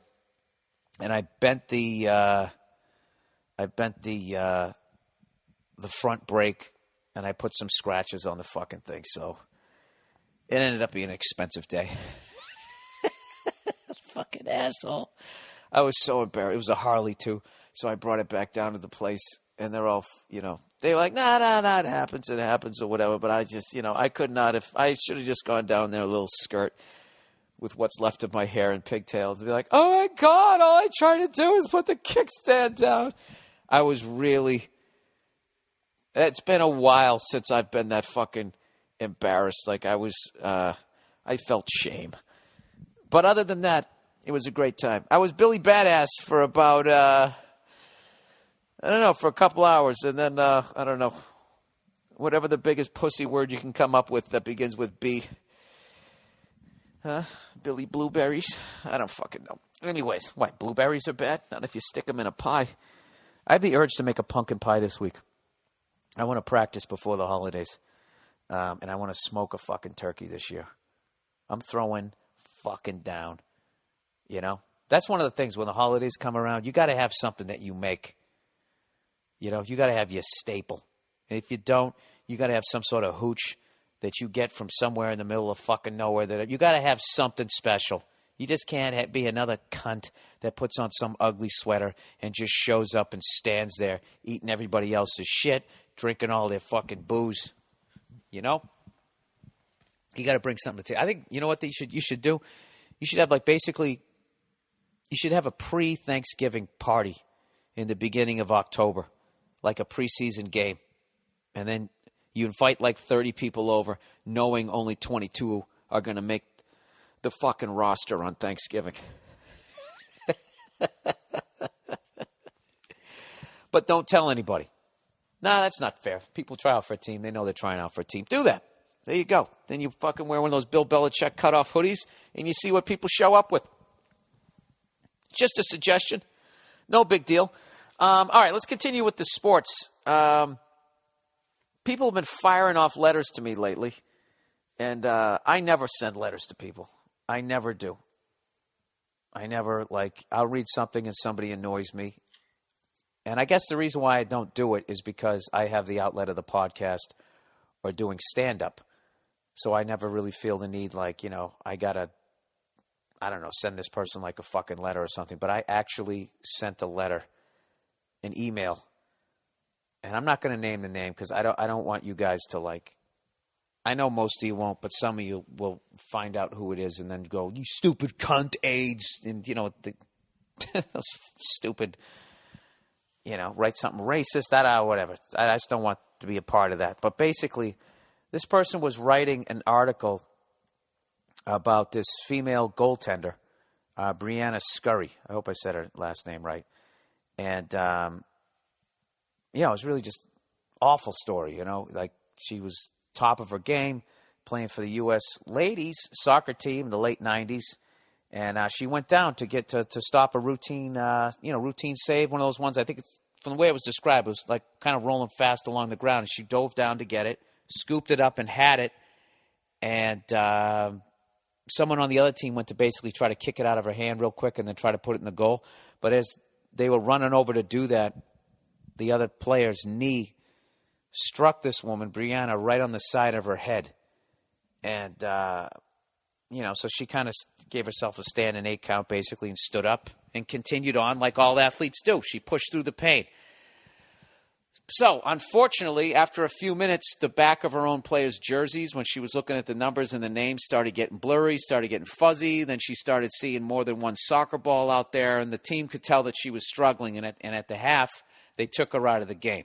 Sound like a familiar story? She had a brutal concussion and ended her career. And now, she has to stay in a dark apartment And I don't know if she gets the bed spins or gets nauseous, but the usual type of stuff. So I'm reading this thing, and I was like, oh, God, another concussion story. I haven't heard a lot of soccer players having this happen to them, male or female. So it was really an interesting article. And then all of a sudden, out of nowhere, this person writes, it's one of the myths of the mainstream sports media that concussions belong only to men. Most of them football players. Like, I can't even wrap my head around that statement. It's like, let me just continue reading this. In fact, studies show that women and girls are more likely than men and boys to suffer concussions in sports they both play, such as soccer, basketball, and baseball/softball. And in those cases, they are also more likely to suffer in private, a far cry from the attention NFL players command. Can you fucking believe that? That was one of the most uninformed paragraphs I think I've ever read on. Like, after I read that, I was like, I don't think this paper, USA Today, I don't think that they have a sports editor. I don't even know where to begin with that. First of all, to make concussions like a gender issue. Like, I'm not the smartest guy, but don't we both just have brains that sit in fluid in your head? A blow to the head is a blow to the head. So I don't know what she's trying to claim. And one of my favorite statements of all time, studies show, no footnote to the study, studies show, researchers have said, oh my God. So I'm not going to bore you. Maybe I will. You want me to read the letter that I sent her? I wrote no disrespect because I wanted her to read, get something to call her attention. I basically said, to suggest that female athletes are more likely to suffer in private, a far cry from the attention NFL players command when it comes to suffering concussions, is astoundingly uninformed. The attention that NFL players command, I kept putting that in quotes. She made them sound like they were divas. The attention NFL players command has everything to do with generations of former NFL players suffering in private after their careers were over. In the last 5 years alone, 3 NFL players have committed suicide by single gunshot to the chest in order to preserve their brains so scientists can figure out more about the aftermath of playing professional football. The attention players command today was a result of over 2 decades of fighting tooth and nail with NFL owners. In the end, the only reason the owners gave in was the irrefutable evidence gained through examination of brains donated by dead NFL players that suffered in private. Then I brought up the class action suit, blah, blah, blah, blah, blah. Brianna Scurry was taken out of that. Brianna Scurry, was taken out of the second half of that soccer game because of all the suffering in private that NFL players have endured, because of the knowledge gained by all of those concussed football players that were told to shake it off and get back in the game. This is a major issue in sport. To see it glossed over and actually turned into some gender issue is incredibly irresponsible. I'm not saying you're a bad person, but to take such a serious subject and not make it inclusive of all human beings and then suggest that one side has it worse than the other sounded more like fodder for the newlywed game rather than a serious medical discussion. See that? I can be eloquent. I don't have to trash people. Well, I can trash them, but I don't have to write all the curse words. You see that? I had a very tuxedo kind of vibe there, didn't I? Unlike this person who wrote to me. Oh, what a segue. Ginger scumbag. Bill, I've been a fan of yours for 15 years. Okay, so you guys got that? This guy has been a fan of mine for 15 years. So for 15 years, this guy has been following me, enjoying things that I'm doing. All right? This guy's locked in for 15 years. The people that work hard every day and spend their hard-earned cash, that's kind of redundant, sir. If you work hard, then you have hard-earned cash. All right? If you got an easy job, then you'd be spending your fucking titty money, right? Bill, just read the fucking email. All right. Just having fun. Bill, I've been a fan of yours for 15 years. The people that work hard every day and spend their hard-earned cash to see you have been really disappointed. This is one of the classic things when people complain. Rather than just complaining for themselves, they act like they're standing in front of like a zillion people and they go, relax, attention everyone. I will send the email and will convey all of your feelings. Get on with your day. Relax. I will handle it. So evidently he has all of these people are disappointed in me. He said the people that follow you and made you who you are. They made me, people. I didn't work hard on stand-up. I was just standing there, and they all said, hey, you, we have decided to make you and who you are. So said it be said, so said it be done. He said, you have made dates all around the country and then canceled them when Hollywood calls you to do a part. That's exactly what happened. I picked up the phone. I said, hello. They said, this is Hollywood here. We're calling you to do a part, see? The people that go to your shows and made you, aren't making a tenth of the money that you make, but they pay to see you. Hey, Ginger Boy. Without these fans, your illiterate ass would be working at McDonald's at best. Now, I take offense to that, sir. Okay? Without my fan base, I would not be working at McDonald's, you son of a bitch. I would be unloading trucks in a warehouse. Get it straight. He goes, you're a scumbag, B-A-G-E. You're a scumbag. And I hope every fan realizes what you are and stops going to your shows. I will never listen to your shows or podcasts again and will tell everyone to do the same. You are the typical sellout to Hollywood. Fucking disappointment. I know you won't have the balls to read this on your podcast. Instead, you will read a letter from a 20-year-old guy confused about his girlfriend's sexuality. This is the best part here. You're a real cunt. Fuck you and everything you do. That's one of the greatest endings. One of the greatest endings to any email I ever got. You're a real cunt. You're the real deal. If you tip over your cunt, you see the stamp of approval from the cunt factory. And then it's just not fuck you. It's fuck you with everything you do. Even when I go to the grocery store, yeah, that too. Fuck you when you're picking out apples.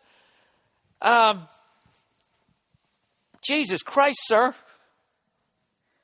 You made me? Did I have anything to do? Did I do anything? Did I work? Did I not fucking go on stage and eat my balls learning how to do this? I guess you did. Well, listen, I just want to thank you for making me.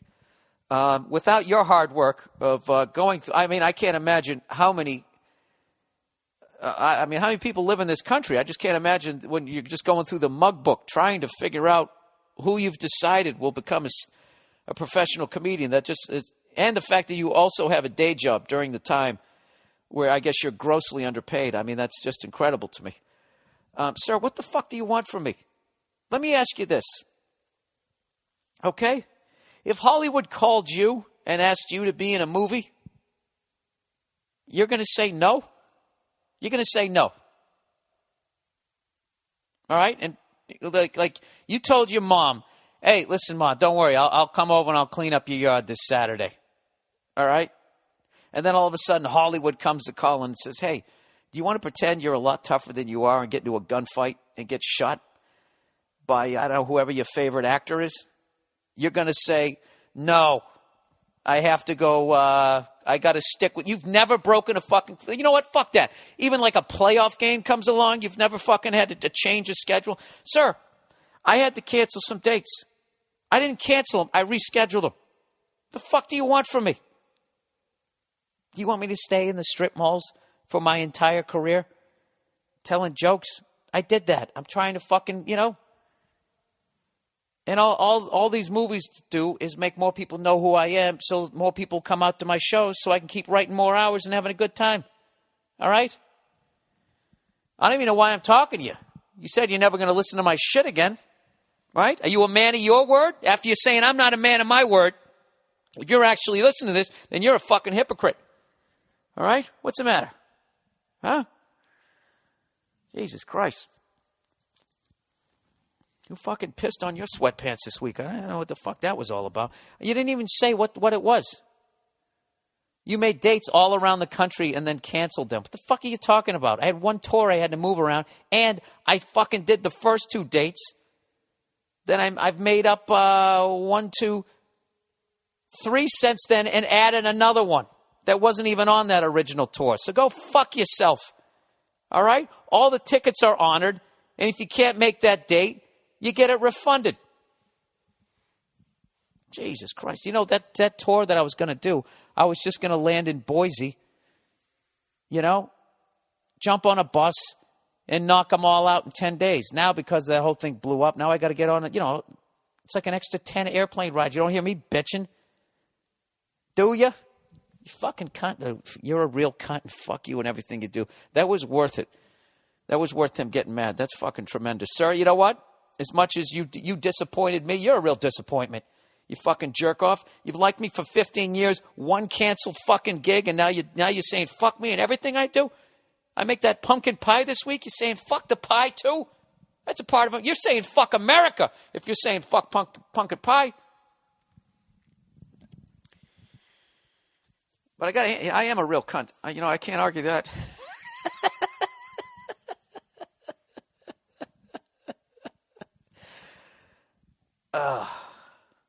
You know something? Can somebody please put that on a T-shirt? You're a real cunt. Fuck you and everything you do. Just to have that just out there. Just written. That's really tremendous. Oh, by the way, if you guys want to read an unbelievable book, I told you I was reading that book that Al Jorgensen from Ministry wrote. I just finished it, man. I'm telling you, some of the most insane fucking stories you're ever going to read. I'll give you one descriptive line from one of the stories. It was basically, he was basically talking about three of the craziest people he's ever met. And he was talking about this one lunatic guy who met this lunatic chick groupie. And the line was, he brought her into the bathroom, butt fucked her, and then flushed her clothes down the toilet. It's the most fucking insane thing I've ever heard in my life. So then she comes walking out of the bathroom. She's like, oh my God, like, what's with your friend? What am I supposed to wear? So they took a tablecloth off a table and they cut a hole in it and they made a dress out of it. And then tied it off around the middle. And then she went on tour with them. Happy as a clam. All right, that's me butchering that story. Just imagine 273 pages of that. Phenomenal fucking read. And it also exposed me to all this amazing music in the 80s that I completely missed on because, I was 12 in 1980. So right around, you don't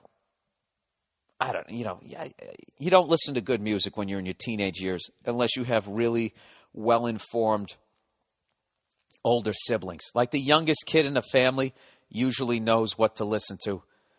If he has old, brothers who are like 8, 9, 10, or sisters that are old, like 8 years older or something, can usually hip his friends to, hey, just some of the music that Ministry was making, right? And to think that I was arguing with people about whether, Motley Crue was better than Poison. Not shitting on those bands, but I'm just saying, because I like both those bands for what they are. I like them, I love Motley Crue. And Poison, it took me a while. I mean, they came out with makeup and all the chicks liked them.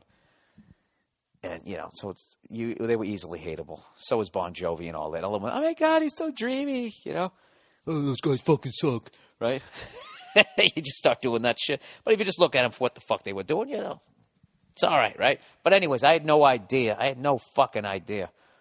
And I still don't. If you guys actually, you know a lot about that type of music or you got some punk bands, because I missed out on all of that shit. And I'd really like to go back and listen and work my way through that, the road less traveled of 80s music, because I didn't know any better. All right? Okay. Continuing on. What the fuck is this? Oh, this is from last week. And, of course, I just reduced the damn thing. And rather than, is that the right word? Reduced it? Are you cooking here, Bill? By the way, All Things Comedy was starting to do a monthly show down at Largo on La Cienega. We have a show this Tuesday night, All Things Comedy. The podcast is on the network. Me and Al Madrigal were going to be down there knocking out another show. We had a great time. Last month's show was one of the best stand-up shows I've been on in a long time, just as far as not only the level of comedy, stand-up comedy, just the diverse, I don't know, just it was a really great mix of comics that were on that one. So we're hoping we can do it again. And it's also a great, if you see how diverse the comedians are, so are the podcasts on all things comedy. And I really appreciate everybody that's already bought tickets. So come on down. It's going to be 8 o'clock on Tuesday night. All right. Plowing ahead. What else do we got here? Oh, you know what fucking bugs me? I went to Toronto again, which is such a great city. They're all Montreal, Toronto, Vancouver.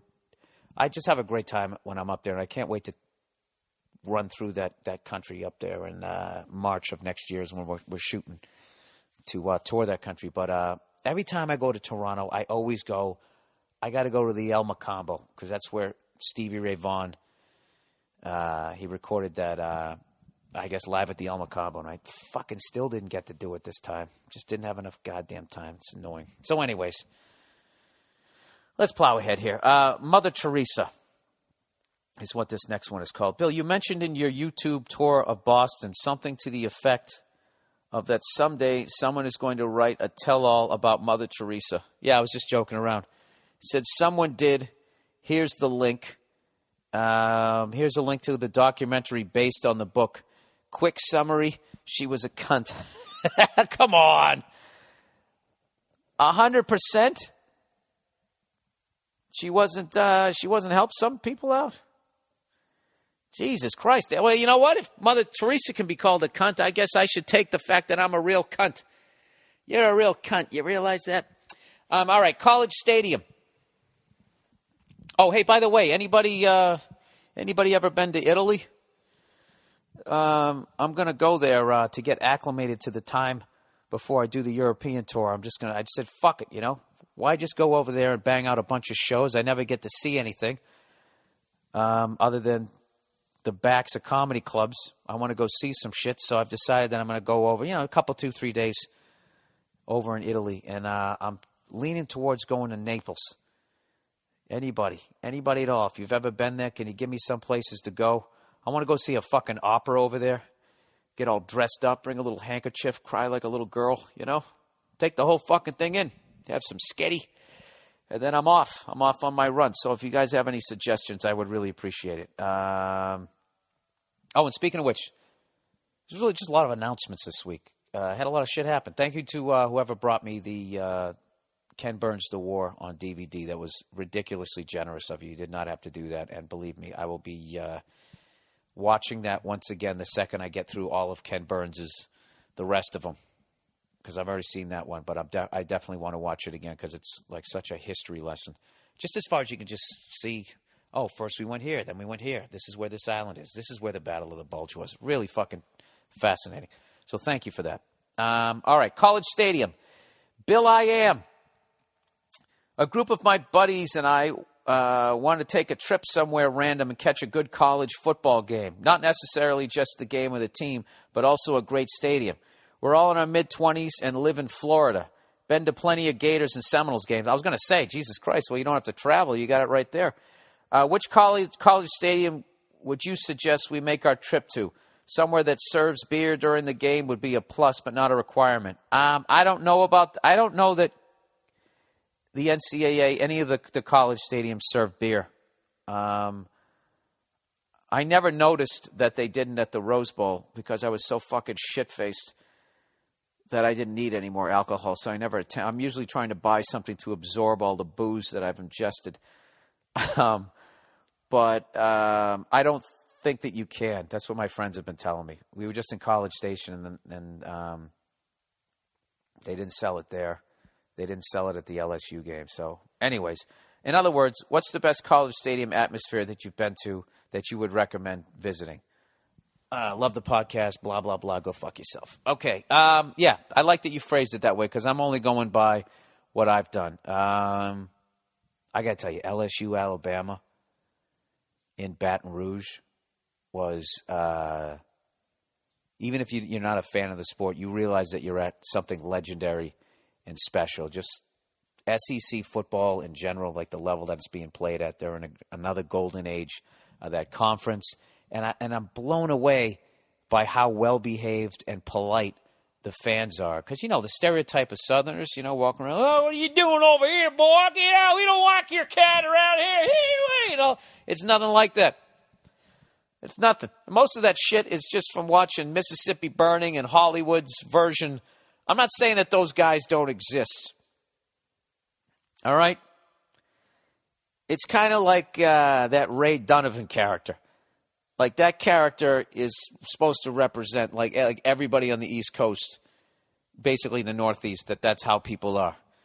You come near my family again, and I'll fucking kill you. That bullshit all the time. And, like everybody down south is fucking playing a washboard. It's not like that at all. I thought that they were, they throw down the level. With even College Station, they were amazing. This is what I would do.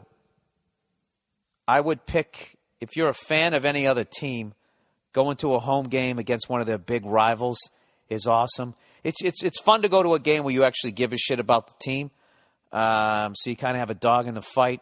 Or if you're going to go see someone really special, like some once-in-a-generation kind of player like Johnny Football comes around. Like, that guy's going to be a legend. Regardless of what he does in the football, NFL, whether he makes it or not, that's to be able to say, like, I saw that guy in his sophomore year play against Alabama and in a 49-42 game. That's pretty cool. So if I was you, just looking at saving money and that type of shit, you really don't need to go anywhere. You're down there in SEC country anyways. I would go see Alabama. I'd go to the Alabama-Auburn game, even though Auburn's not as good as they were with Cam Newton. I'd go to one of those ones.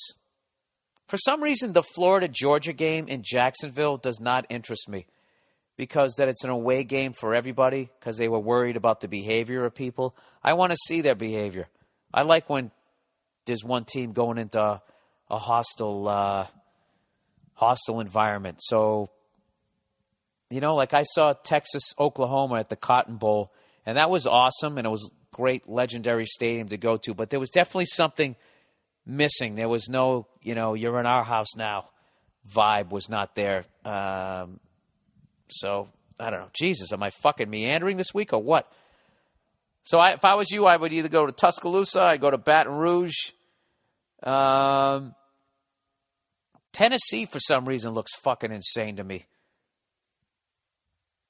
Tennessee, I think, would be insane just because Knoxville is just the middle of fucking nowhere, and there's nothing else to do but to go absolutely ape shit at a Tennessee Volunteers game and just watch them throwing down. I'm telling you, half the fucking show is being outside the stadium and watching how hardcore these people party and cook and all that. I mean, they don't get drunk and belligerent. Like, at least I haven't seen that yet. Now, there's probably a lot of people rolling their fucking eyes, but it seems like the violent fans are on the coast. I don't know. Like, if you're going to get stomped or fucking stabbed or shot, especially out here in California. I don't know. And if you mosey on up to somebody's smoker, all you do is throw them a couple of compliments. Next thing you know, you got something smoked sitting on a plate. They'll fucking hook you up. They're great. They're great people. The South gets such a bad fucking reputation. And I know there's the racism and there's all that fucking shit, but unfortunately that racism is everywhere, at least as far as my travels. So, at the end of the day, those fuckers cook better than they do up north at a football game anyways. So there you go. There's my long-winded fucking answer. All right. Hey, Billy Bats. A couple weeks ago, you said you don't want to see the Coliseum because it's too touristy. I implore you to change your mind. Oh, here it is. You owe yourself. You left out the O. Wait, you yourself love to go to different arenas and stadiums in America. If I remember correctly, you said you wanted to go to every major sporting arena in the U.S. Yeah, I know this argument. I know what you mean. As well as major college stadiums. The Coliseum is one of the oldest stadiums in the world and the most famous in the history of the world. 50,000 people could sit in it. It had a retractable roof, giant pieces of fabric that were controlled by men to block the sun out. Jesus Christ. All right, I'm sold. I'm going. And some historical texts claim that it was even filled with water and naval battles were reenacted for the public. Jesus Christ. You know what? Was that the greatest empire of all time? Wow, they put the gluttony. Even I can only speak for my country, but even like the level of big gulps and how fat people are now, even with that, we don't have puking rooms here. Like they had rooms, the Romans had rooms just for like after you've gorged yourself, where you just went in and yacked, you know? And can you imagine the poor conquered people that had to clean that fucking thing out every couple of hours? An unair-conditioned puke room. Wow. Jesus Christ. I'd fight a lion in a second not to fucking have to do that. Just get it over with.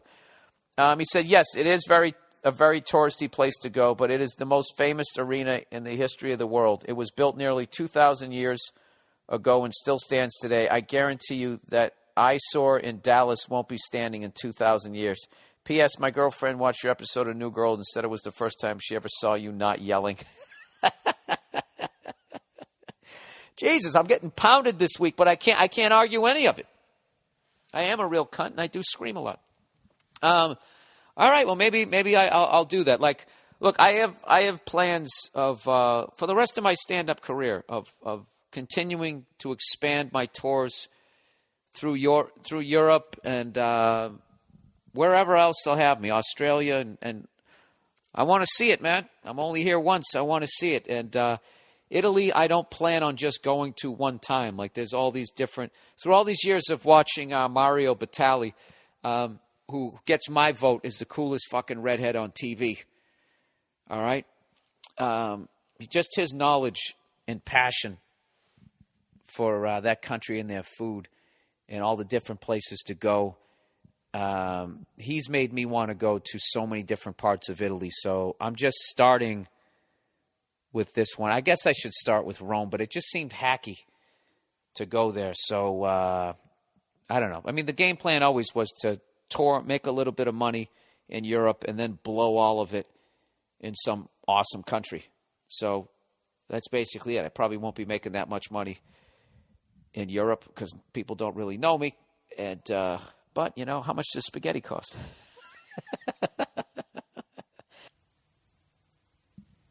All right, how about a little advertising here? All right, eVoice, everyone.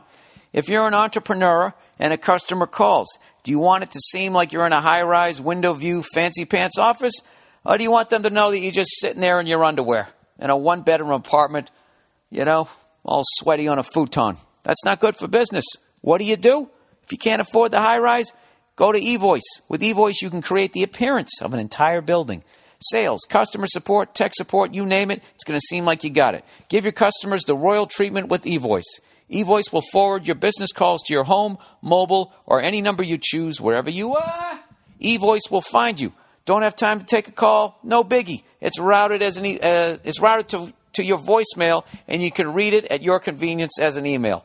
eVoice not only gives you an edge over your competition, it will take away the edge the big companies have over you right now.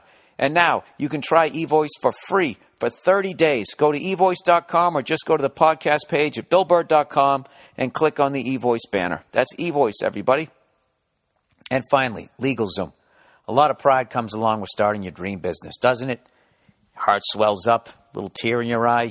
You push it back down because you're a man, you're not allowed to cry. And if you're a woman, you feel like you're competing against men, right? So you got to push it down. Or maybe you don't. I don't know. But anyways, either way, this works for both people, both sexes, male, female, hermaphrodite, LegalZoom, everyone. Let's get back to the copy, shall we? But think about the stress you'll feel if you don't take the right steps to legally protect your business and personal assets from the beginning. That's why Billy Redface, recommend LegalZoom.com. During the past 12 years, over 1 million business owners have trusted LegalZoom to help start their own businesses.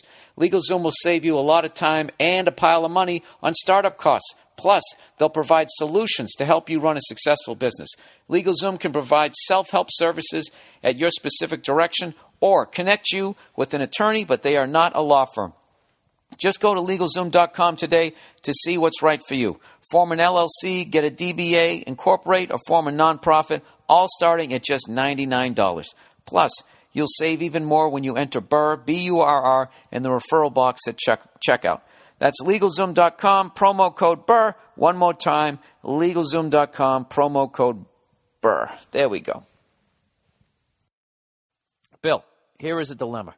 You're hanging out at your house wanting a snack. Your lady says she's going to bake you some cookies. What a sweetheart. Absolutely. What a champ. She brings the cookies out, and to your surprise, they are dick-shaped cookies. Think bachelorette party, complete with sprinkles for pubes, etc. You're hungry, and the cookies are sure to be tasty, but they are shaped like dicks. Do you eat all the cookies? Thanks, and go fuck yourself. You know what we have here, sir? That right there is a classic example of some cold lotion. That right there is some fucking cold lotion. You said you're hungry, you want a snack, and your woman goes, oh, go make you some cookies. You're like, holy shit. I finally found a woman that still cooks. It doesn't feel like you're taking away her right to vote if she goes out and does that for you. Phenomenal. She brings the cookies in, you're all excited, and you look down, and you got a bowl of cocks. Do you eat the cookies? Well, do you plan to run for office someday, sir? If you do, well, that probably wouldn't work. I would say you should take a picture of yourself eating the bowl of dicks. That way, no one could ever say that you're homophobic. But somebody could run a smear campaign and say that your marriage was a sham and just have you, and they pick the worst picture, you with your eyes half closed and the most enjoyable ecstasy look on your face, sugar rush as you're sticking a dick in your mouth. I don't know, that could go either way. Do you eat the cookies? Hey, listen, man. A fucking cookie's a cookie. I'd eat them if they tasted good. Hey, when those things get stale, does that mean that they get like erect? Sorry, that was a stupid dick joke. Do you eat the cookies? I don't know about. You know what? I'd have to know if your girlfriend did that to be fucking hilarious. Like, hey, you want some cookies? And then comes out with a bowl of dick cookies. That's fucking hilarious. At which point, I'd eat all of them. But, yeah, there's no way she wasn't trying to be funny. You know what? You should laugh and you should eat them with a big glass of milk, which metaphorically is jizz color. If you get like the 0% fat, you should just go all out with it. That's fucking gross. I never liked sex jokes with food. Isn't that disgusting? Did I gross you out? I apologize. I apologize to you on this wonderful Monday. Hey, by the way, everybody, I bet you're sitting there going like, fuck my life. I want to know what Bill's doing this weekend. I know you're not, but let's just appease my ego. Appease the ego of a real cunt here. I'm going to be at the legendary Chicago Theater this Saturday night for not one, but two shows. Who am I bringing along? None other than Master Chef / Rose Bowl tailgate legend Jason Lawhead, whose Cleveland Browns won this week. All right, so check out Lawhead's Court, his podcast. You'll get to hear something that you haven't heard in a long time, which is probably a happy Cleveland Browns fan. I am a closet Cleveland Browns fan because I think they have one of the best fucking uniforms in the league. And they were great when I was a kid in the 80s. I love those Browns teams, that fucking Municipal Stadium. It just was on NFL Films, Municipal Stadium, when it was overcast and it was cold and it maybe snowed a little bit and now the field was muddy. It was one of the last great football stadiums out there, even though I know it was built for baseball. It was probably a terrible place to see a game in a lot of ways. I was a fan of Brian Sipe and the Cardiac Kids and all of that shit. So I always root for those fuckers.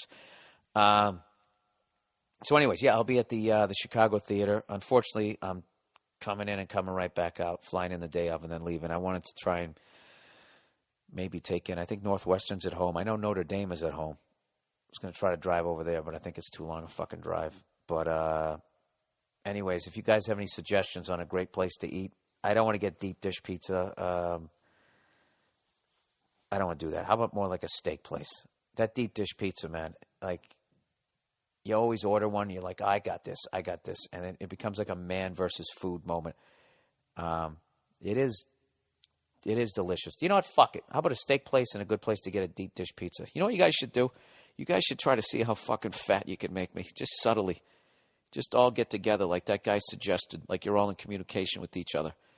You know, and now that I've canceled those dates, why don't you guys try to get together and decide to make me a fat, freckled fuck? All right. Hater. All right. Billy Tit Rag. I don't even know what is a tit rag? Is that a worn out bra? I need some advice on a hater. All right. I'm 20 years old. Hey, that guy called it. That guy who called me a ginger scumbag, he called it. At least he called the age that somebody 20 years old was going to write in. I'm 20 years old, and I've been pretty shy and self-conscious for my entire life until recently. That's understandable, sir. I was well within the tortoise shell until I was 23. He says, I've started to just say, fuck it. It doesn't matter what anyone else thinks. That's a great thing. Good for you. He said, and it feels great, but it's hard, though. I'm no expert. I've got a lot more confidence, and now I now have one of my first haters. Well, that's good. You know what most people hate? Most people hate watching somebody enjoy themselves or be successful. So either he knew you or she knew you before when you were shy, and now is seeing you starting to come into your own, and it's making that person feel left behind, or they're just straight across the board, anybody having a good time and enjoying themselves, they try to knock them down. Anyways, he says, this kid goes to my college of 600 people. We go out as a big group most nights, and he's always there. Once in a while, he'll throw a comment my way, and I just ignore it. Last night, I was talking to a girl, and he comes up behind and puts my hood over my head. I turned around and stared at him for 10 seconds, and he just looked away. This kid's pathetic. I've just been ignoring him and trying not to give a fuck. That doesn't work with bullying, sir. That doesn't. He says, I definitely don't want to fight the kid and ruin my reputation, but I also don't want to look like a little bitch. I figured you might know what to say, seeing that you deal with hecklers all the time. Thanks. First of all, you don't have to hang out with this kid. Unfortunately, this is not the first one of these kinds of people that's going to be in your life. You have to, you got to pay attention, especially when you're younger, because you're kind of wide open. Because you're just out of your parents' house and you're starting to learn shit on your own. And a lot of times, if you came from a dysfunctional home, you'll actually surround yourself with the same kind of cunts. The exact cunts when you yelled at your parents, I'm out of here. You're never going to see me again. Fuck this. And you walk out, you actually end up rebuilding that exact same structure. Now, that's obviously, I've heard that, from people who are intelligent. And I actually went out and did that. So what you have to do, you got to cut the cancer out. All right? You don't need to be around this guy. You're having a good time. You're coming into your own. You're talking to the ladies. You're having a good time. So, no, if he does something like that to you again, you have to at some point. You got to step to the kid and just be like, dude, is there some sort of a problem here? And considering you just stared at him and he looked away, I pretty much think he's going to back down. But, if you got to do what you got to do, if you got to have a fight, you got to have a fight. It's not a bad thing, Just nowadays with lawsuits and all these YouTube videos and shit, kids used to settle shit amongst themselves. So you might have to do that. I hope you don't. But yeah, I would not ignore him. I would not ignore him. I would, if you don't want to go the physical route, I would just pick out something that looks bad on him physically, and I would bring that up. I would go right for the fucking jugular with that kid. There's a zillion different ways to do it, and I'm afraid to tell you which way to do it, because if it goes wrong, then, the way everybody gets sued nowadays, just know I'm a fucking moron. But I do know that if you're going to keep running into the same person and they're overstepping a boundary with you, ignoring them does not make them go away. Like that shit they say if you run into a black bear. Just stand still and ignore it. It'll go away. They don't. Okay? So you have to, you got to address it. He could say anything to him. Whatever his name is. Hey, what's up? You going to be in a cunty mood again this night?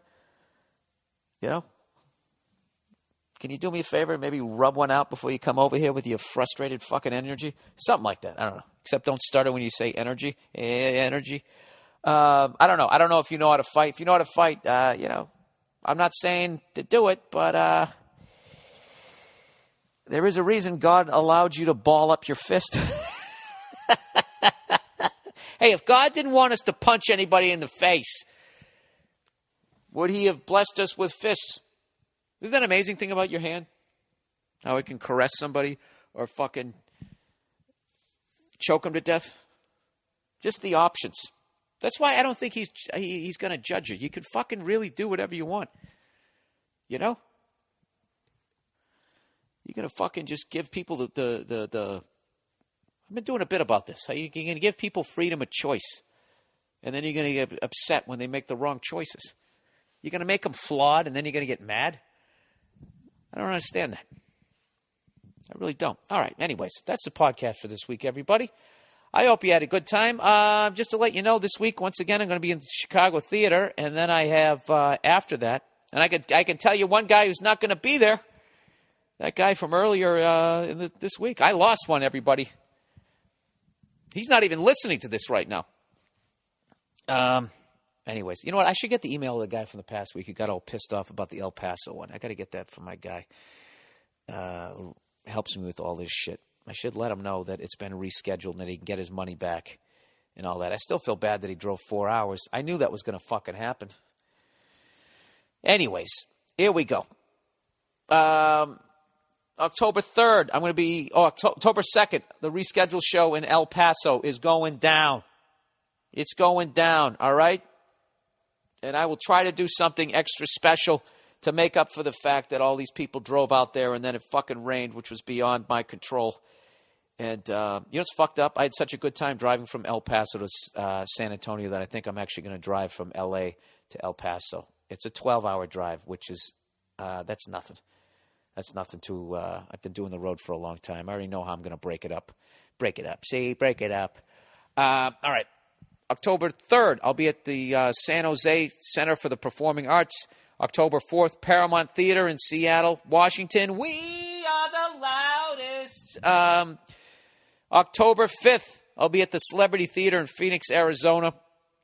That is in the round. All of those are going to be just amazing venues and just really going to be fun shows. I got all this new shit that I've been working on. A bunch of stuff is coming together. I'm excited to be doing my act, so I'm thrilled that you guys are coming out, despite the fact that I'm a real cunt. All right? There you go. And that's the podcast. Here's the wrap-up, everybody. Now that the show is over, do me a favor. Don't forget to go to my podcast page. And if you're going to go to Amazon and buy something, if you'd like to help out this podcast and the Wounded Warriors Project, just click on the Amazon banner. Doesn't cost you any extra money. They kicked me a little thanks a lot, little how's your father there, and then I kicked part of that over to the Wounded Warriors Project. Everybody fucking wins. And that's it. And the rumor has it that the podcast T-shirts are done and that I'm going to be picking them up this week. So get ready for those for next week. And lastly, but not leastly, don't forget to sign up for your free trial of Hulu Plus. Hulu Plus lets you binge on thousands of hit shows anytime, anywhere, TV, PC, smartphone, or tablet. It's awesome, man. Support this podcast and get an extended free trial of Hulu Plus when you go to the podcast page at BillBurr.com and click on the Hulu Plus banner, or go to huluplus.com/Bill. That's huluplus.com/Bill. Once again, thank you to everybody listening to this podcast. Have a great week. Go fuck yourselves. I'll talk to you next Monday.